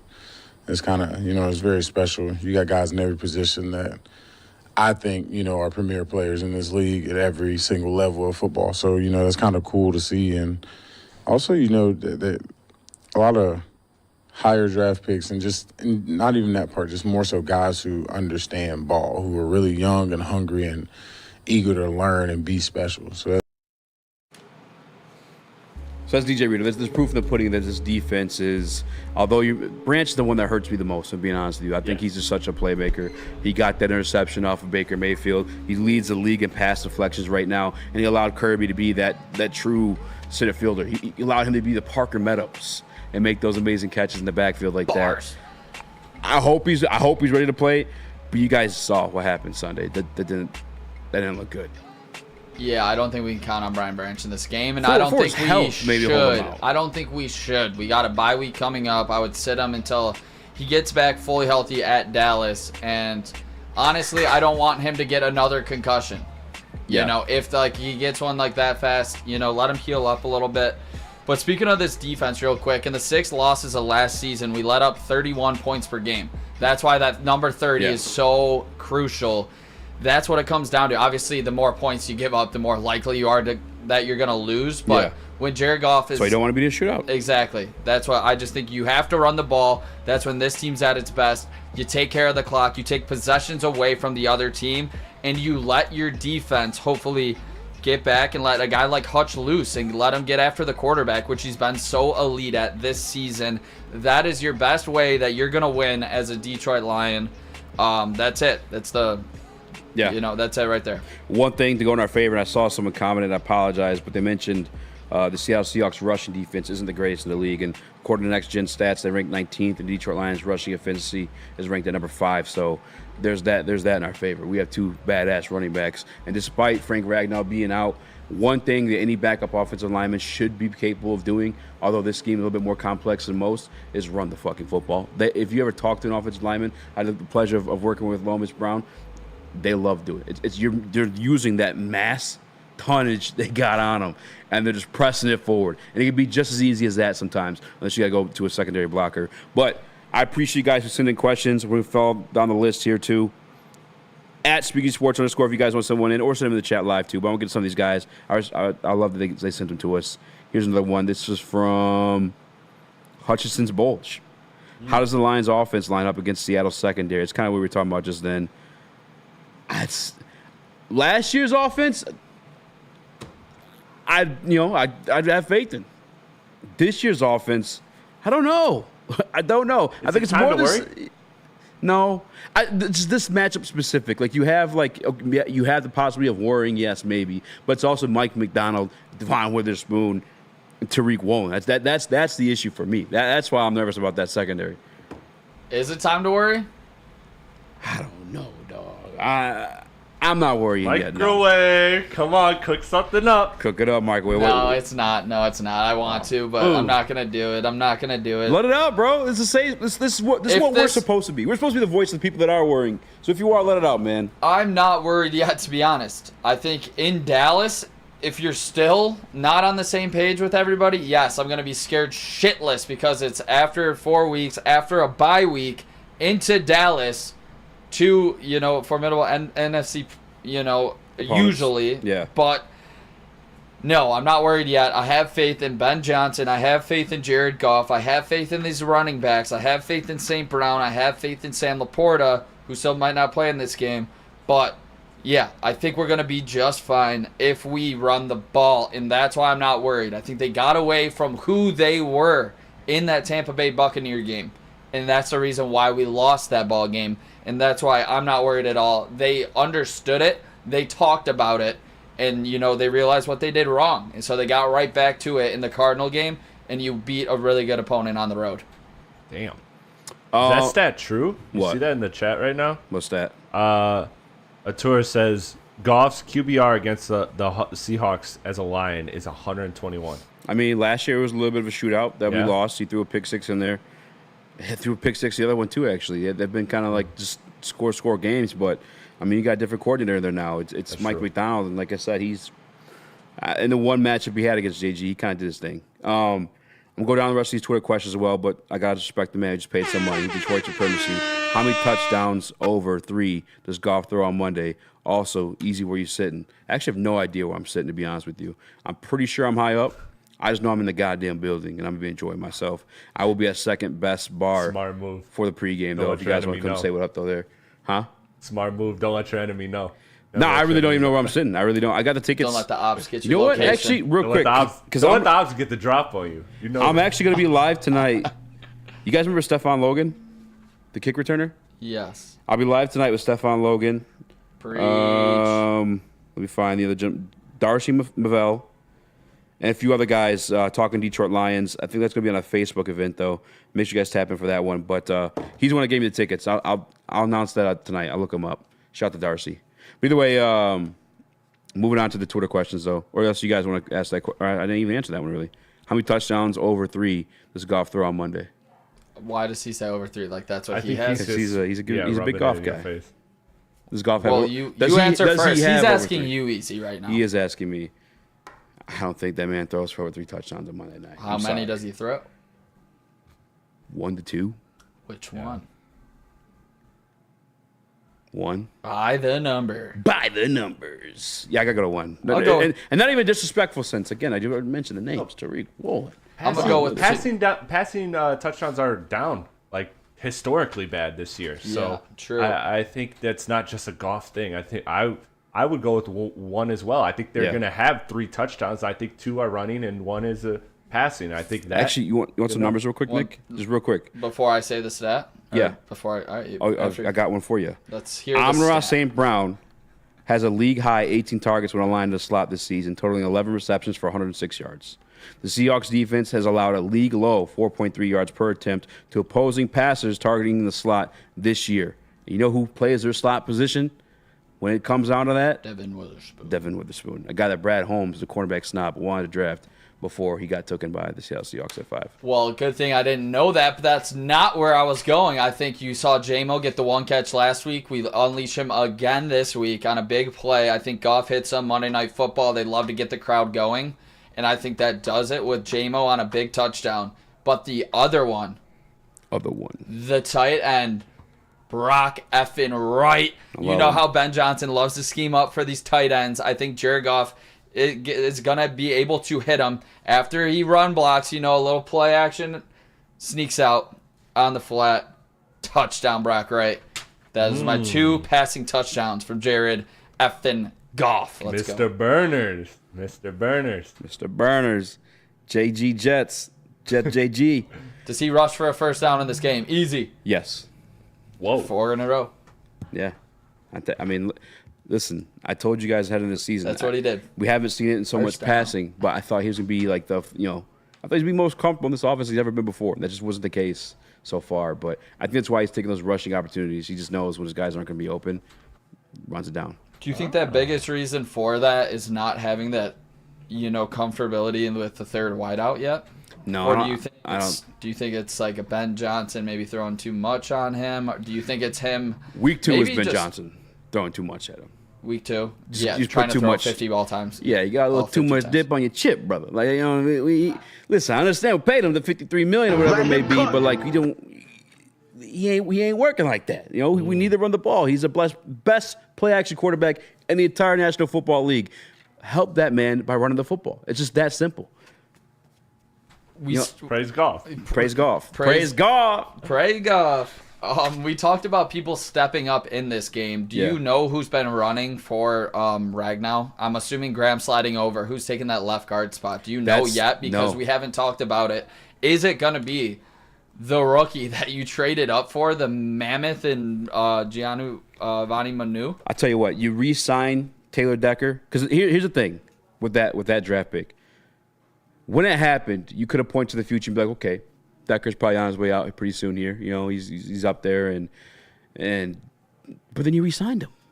Then you gave him another contract, extended him. So it's like, okay, so then what is your plan with Giovanni Manu? It's obviously not the left tackle position. You just signed Decker for that. It's going to be one of those guard spots. He played guard at BC.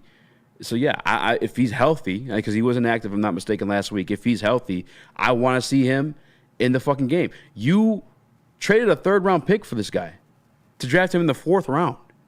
That's kind of like odd, is it not? I mean, I don't pay attention to every single draft when it comes like day 3, day 4, but like what I don't know. That's just out of the norm. Obviously he looks the part. I want to see him. I want to see what you saw in him. I know that he's still very much a project, but like in this Super Bowl window, I just don't know if that's a move you make. And I want to be proven wrong. I'm with it, but this kind of reminds me of just the Broderick Martin hype last year. He might just be one of those projects that's not quite ready and could hit his stride in a couple of years. So I'm not counting on that, but I'm not counting on that. But you know what?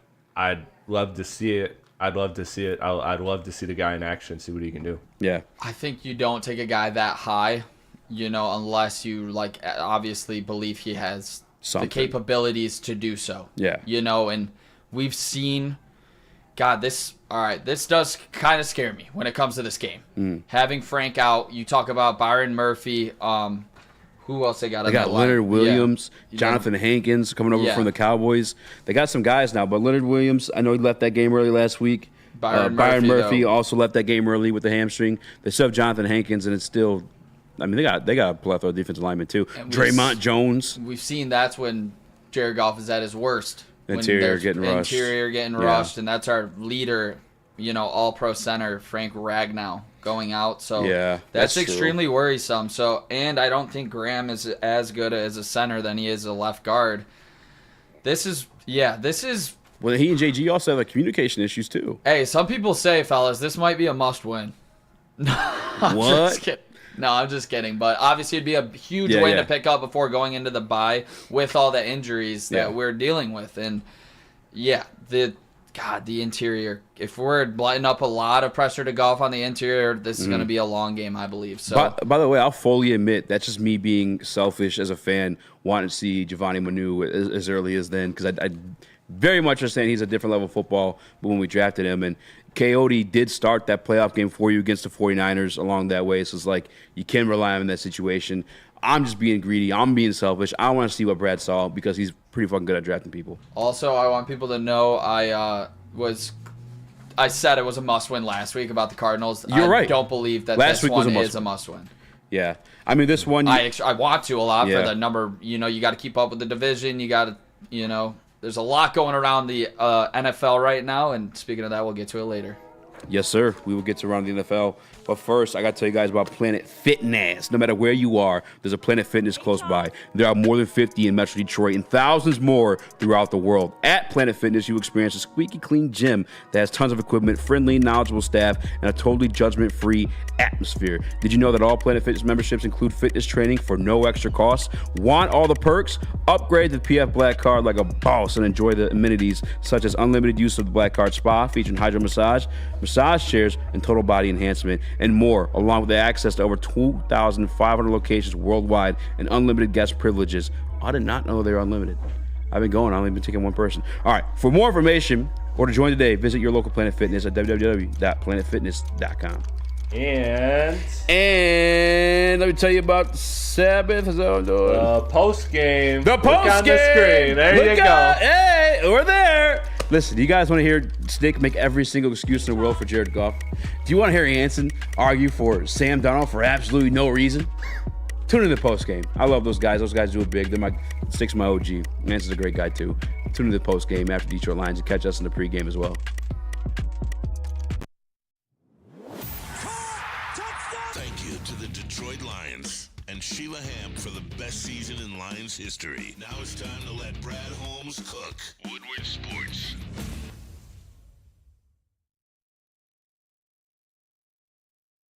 Walk into any Lady Jane's Haircuts for Men today. Open 7 days a week. Sit back, relax, and enjoy a precision haircut, scalp massage, hot leather neck shave, and hot towel treatment from one of our talented stylists. Step up your game this season and take advantage of our $20 haircut special. Scan the QR code and get your coupon today. Lady Jane's Haircuts for Men, the ultimate haircut experience. Open 7 days a week. Walk-ins always welcome. Lady Jane's Haircuts for Men, it's wicked awesome. Can't get enough Lions coverage? Make sure you catch all Woodward Sports shows every game day. Wake up with Woodward and Maine, giving you the latest insight into the Lions locker room and press conferences. Then join the Lions pregame show, highlighting key matchups, injuries, and what to watch for during the game. Follow all the ups and downs of the live game action with our Woodward Watch Party live on YouTube and woodwardsports.com. After the game, check out the instant fan and host reactions with the Lions postgame show. Every game, it's wall-to-wall, kneecap-biting, high-fiving, chest-pumping Lions coverage. Hell yeah! Only at Detroit's #1 sports network, Woodward Sports. Woodward Sports, let's go. Are you tired of the same old Detroit sports? Head on over to woodwardsports.com, click that shop tab today, get yourself some brand new merch. They got hoodies, tees, hats, all that guaranteed to turn heads. So why don't you head on over to woodwardsports.com, click that shop tab today, and get yourself the ultimate Detroit swag. What up, though? Welcome back to World Heavyweights Live on WorldSports.com. I'm Easy at Speaky Sports _ We got young Chris Platte Pods and at Tailgate Wins, a.k.a. my guy Nicholas Kohloff, a.k.a. Microwave Nick. He's got this down as a must-win already. You already know he got gets like down. 3 nicknames. Bro's got like 3 Yeah, nicknames. thank God we cut the Mario thing so I could get the beard going. You know? Yeah. What was better? What? Microwave or Mario? I don't know, but I like that I can grow my facial hair, shave my facial hair any way I want to. I didn't want to be locked down with a mustache for the rest of my life. That's fair. Yeah. Very fair. Well, Nick, how about you take us around the league? Let's go. This is the NFL heavyweight huddle. Let's do it, fellas. Fire and ice. Fire and ice. Fire what do and you ice. got? Talk about fire. The Bills molly whomp on the Jaguars on Monday Night Football. You ain't lying. Looks like they're clearly better without Stephon Diggs and the problems he brought to the locker room. Is this the year Josh Allen can get past Mahomes? Man, every time I think that it's the year for Josh Allen to get past Mahomes, it's not the year to get past Mahomes. That guy just turns it up to a whole different level when it gets to the playoffs. I'm going to say, nah. I love Josh Allen. I think he's the second best quarterback. I think he would be the Patrick Mahomes in absence of Patrick Mahomes, if that makes sense. Like, he would be the guy getting all the accolades. I think he might even have a few Super Bowls had he not had to see Patrick Mahomes. But unfortunately, they're in the same conference, so maybe it's just time for the Detroit Lions. Yeah, I think this is going to be his best statistical season. I think he's going to ball the fuck out and he's going to put up MVP numbers. But ultimately, I don't see him getting it done in the playoffs because I just don't think that they have the weapons and the support system that he needs. I think he's a guy that is a floor raiser and one of the best floor raisers in the NFL of the last 20 years. I think you put this guy on any team and you're walking away with a minimum of 9 to 10 wins. That's just the type of player he is. That's how good he is at the quarterback position. So I think he's going to carry them through the regular season, and he's going to be electric. He's going to put up amazing numbers.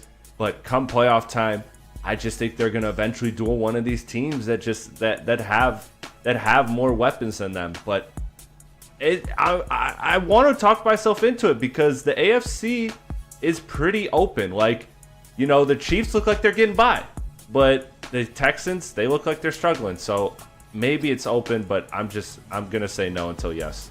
Denver says LMAO, y'all. I think it's a long season. Y'all need to pump your slappy brakes. Well, Denver, we talk about football every single week, and we react to what's going on around the NFL. I'd say it's a 50-50 shot. I think he's looked elite. He's taken his game to another level that I thought he couldn't even hit. And to be honest, if there's a rivalry, or a quote-unquote rivalry in the NFL, that guy has to win at least like one of these big games in the playoffs. I think he has to do so to keep that a rivalry with Patrick Mahomes, or else it's not much of a rivalry. So it's about time he does it. But speaking about ice and ice cold, Jacksonville is terrible, starting 0-3. Is it time to start the bus talk with Trevor Lawrence? And how does your best friend get back on track easy? Best friend, if you're listening out there, I got your back, brother. Hold up. Sit back. I got you. If we look across the landscape of the NFL right now, we can point to two situations that tell you coaching matters. I think you look at Sam Darnold, the 3-0 start with the Minnesota Vikings. I think you also look at the guy we're facing this week, Monday Night Football, Geno Smith. Two guys that got in different coaching situations and looked a lot different than what they previously were perceived to be. Watching that team on national television, I'm glad that everybody got to see it. The multiple false start penalties, the offsides, defensive encroachment. My guy Dougie Fresh does not have that team locked and loaded and ready to go. Unfortunately, he is no longer the guy that outcoached Bill Belichick in the Super Bowl with a backup quarterback. I think he's lost it. I think it's time for them to let him go. He's completely lost that team. Both sides of the ball looked horrendous. I think there's still hope in Trevor Lawrence. Man, I got you, best friend. I'm out. You're out on him? I'm out, dude. Chris is out. He's not it. You know, I think he can have moments as a decent quarterback. I think he can maybe do better elsewhere, change of scenery wise. But I mean, the key thing with him was that coming into this year, he was a quarterback that avoided sacks. He was a quarterback that didn't get sacked. So he was, you know, even when he wasn't making the great throws, he was also just avoiding, you know, the big losses. And that's not happening this year. He is getting sacked at an alarming rate. So I just think he's not the guy he was, and a change of scenery can help him. But I think he's cooked. I think he's going to be one of those bottom 10 starters for a while. Yeah, they got paid a lot of money. They don't have much around him anymore. I'm right there with you, Chris. But from a number one overall draft pick to another, that is ice cold. Joe Burrow finally got that offense going. But the loss of Reeder this year and Bates last year is showing. How do you pay Jamar Chase record-breaking money when you can't stop a quote-unquote nice college offense in Washington? Oof. I've been that way. I've been on that move with wide receivers. I don't know that they're worth $30 million. I love Amon-Ra St. Brown. He's one of my favorite players ever. I'm going to root for him to get a contract. Plus, I just think he just represents so much more off the field as much as he does on the field as a leader in your locker room. They'll do it. I think they're going to have to do it, but shit's not great over there. And I can't really shit. Joe Burrow hasn't thrown a single interception this season. Like, I'd love to shit on his quarterback play, but it's really not bad at all. 324 yards against the Commanders. He had 258 against the stingy Kansas City Chiefs. No turnovers. His worst game, he's 21-29 for 164 against the Patriots, which is also proved to be outside that Jets game. They get mollywop there, too. Yeah. Kind of a stingy defense as well. You asking if they should pay Jamar Chase? The question is how do they get this defense back on track if you're paying Burrow and Chase that much money? I mean, they might be Screwed. cooked, brother. Yeah. They might be cooked. Yeah, I think Right there, that's Chris. what it is. I think that's what it is. This is a great offense and a bad defense, and I just don't see them being able to. I don't see them being able to remedy it. I don't see it. Yeah, I don't see them being unfixable. I just don't see them getting back on track. Yeah. And winning games. I mean, there wouldn't few, but that'd just be like an annoying, pesky team rather than like a true contender. Back-to-back number one picks. Rumors have been swirling that he's been a nasty girl. If you know, you know. Caleb Williams, 2 touchdowns, 4 interceptions, 65.30 rating with a 59% completion percentage. Ew. He's 1-2 right now. He should be 0-3. What would their record be if they would have taken Heisman winning quarterback Jaden Daniels? What's the Bears' record if they would have taken Daniels? I don't think it's any different, to be honest with you. Caleb has not been great. Even in opportunities he's been clean to throw a ball. That offensive line's fucking horrendous. DeAndre Swift, I remember back when he was here, people be breaking down his film. Our guy Russell Brown, and be like, there's a fucking giant hole right ahead of you. And he's just like, yeah, I'm going this way. Like, it's just, I think he's more of like a zone read running back, and that's where he'll succeed. The Bears is fucking sloppy right now. Are you calling Caleb a bust? Let me ask you, because you had them in the playoffs. Or fighting for it. Yeah, I had him around 9 wins. Is it too soon? Yeah, I wouldn't call him a bust yet, but I don't think he's looked good at all. I thought he was going to look way better with all of those weapons. But yeah, I actually think their record would be maybe 2-1 if they had Jaden Daniels. I would have chalked them up. They would have looked better against Tennessee, and I think they would have beat the Colts. To be quite honest, I think Jaden Daniels can do a lot more with less. Yeah. I would like to see what he could do with more. You know, he could look a lot better than what Caleb Williams has looked like just based on pure rushing ability and his ability to make plays. Yeah, I'm with Easy. I just don't think that this is an indictment on Caleb Williams. I'm not ready to do that yet. I think that when you have a defensive-minded coach and you have a terrible offensive line and you are a rookie quarterback, I think that is just an absolute recipe for disaster. I don't see why anybody was ever labeling this team a playoff team. I get the weapons, but ultimately, I can't give this man Caleb too much flack. I think he's in a lose-lose situation. 2-minute drill. Hurry up. Let's go. From 3 number one overall quarterbacks to 2 3-0 teams. The Steelers 3-0 with Justin Fields. Shout out Chicago. You can't bench him if this team continues to win, right? Is Russ getting you anything back on the trade block? Absolutely. I don't know why. Miami came out and said they're not looking for anything in the midterm until they get to a back.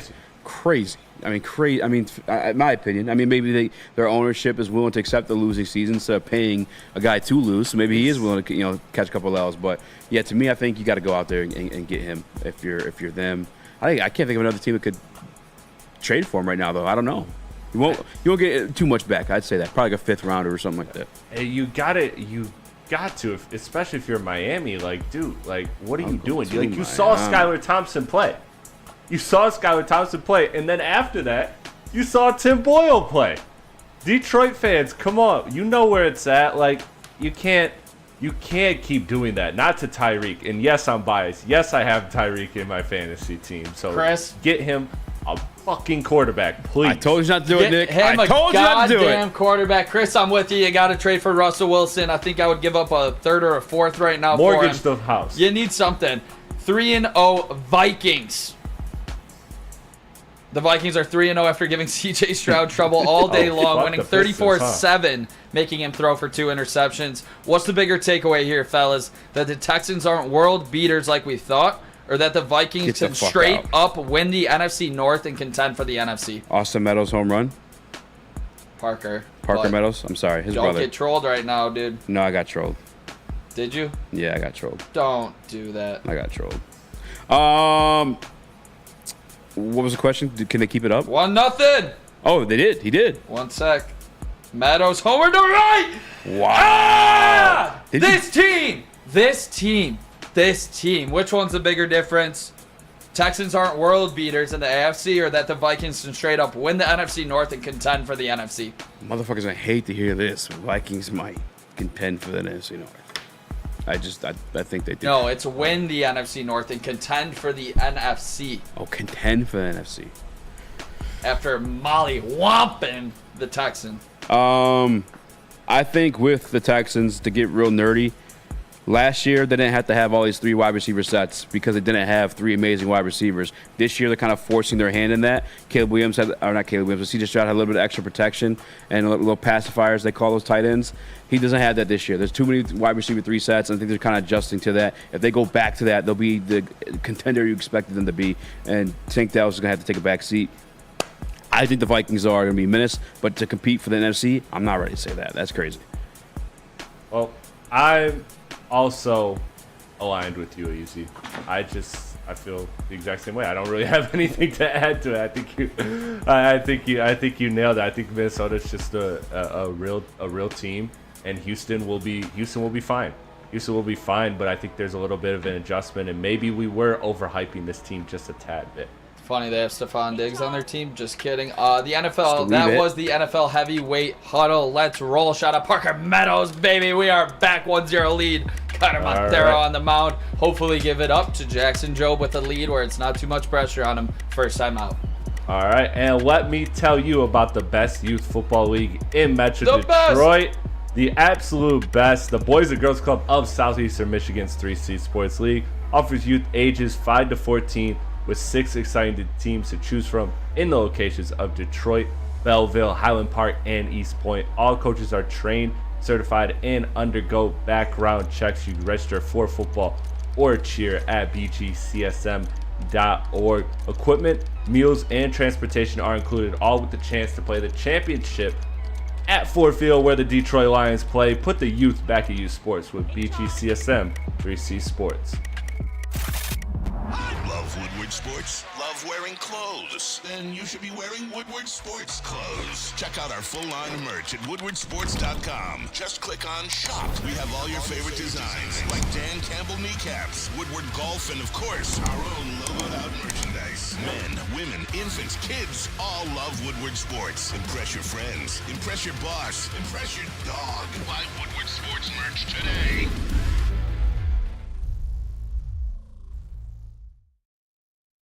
Prove that you can get just as strong at Planet Fitness. We're seeing if people can tell the difference between our 75-pound dumbbell and a 75-pound dumbbell from an overpriced competitor gym. Okay, the old flick test, that never fails. There's literally no difference. Plus, you can save $28 or more when you join today. Wow. Why would I pay more to lift the same weights? It's the Planet Fitness Strong Choice Sale. Save $28 or more. Join for $1 down, $15 a month, cancel anytime. Deal ends October 10th. Planet Fitness. Light price, strong choice. We don't like to brag that we are the toughest sports network in Detroit, but we do have a guy named Darren McCarty on our side. Woodward Sports.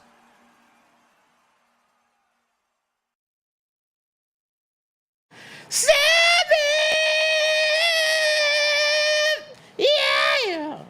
If you're a Lions fan with the perfect cup, and become a subscriber of Sabbath Coffee Roasters. Whether you are gearing up for a big game or savoring a quiet morning, that's not a quiet morning, Sabbath Coffee Roasters has you covered with its fresh, locally roasted specialty coffee delivered right to your door. Head to www.sabbathcoffeeroasters.com. Choose your favorite roast and use code word Woodward to get 25% off your first subscription order. Awake and unwind, support local, and enjoy game day right. Sabby Coffee Roasters. Well, hey, happy birthday, Kate Cunningham. I like the New Jerseys. F whoever's hating on them. Shout out to Big Sean for me today. And go Tigers. Go Tigers. Riley Green double to right, Perez single to right, Green scored, Perez the second on the throw. Let's go. 2-0 Tigs.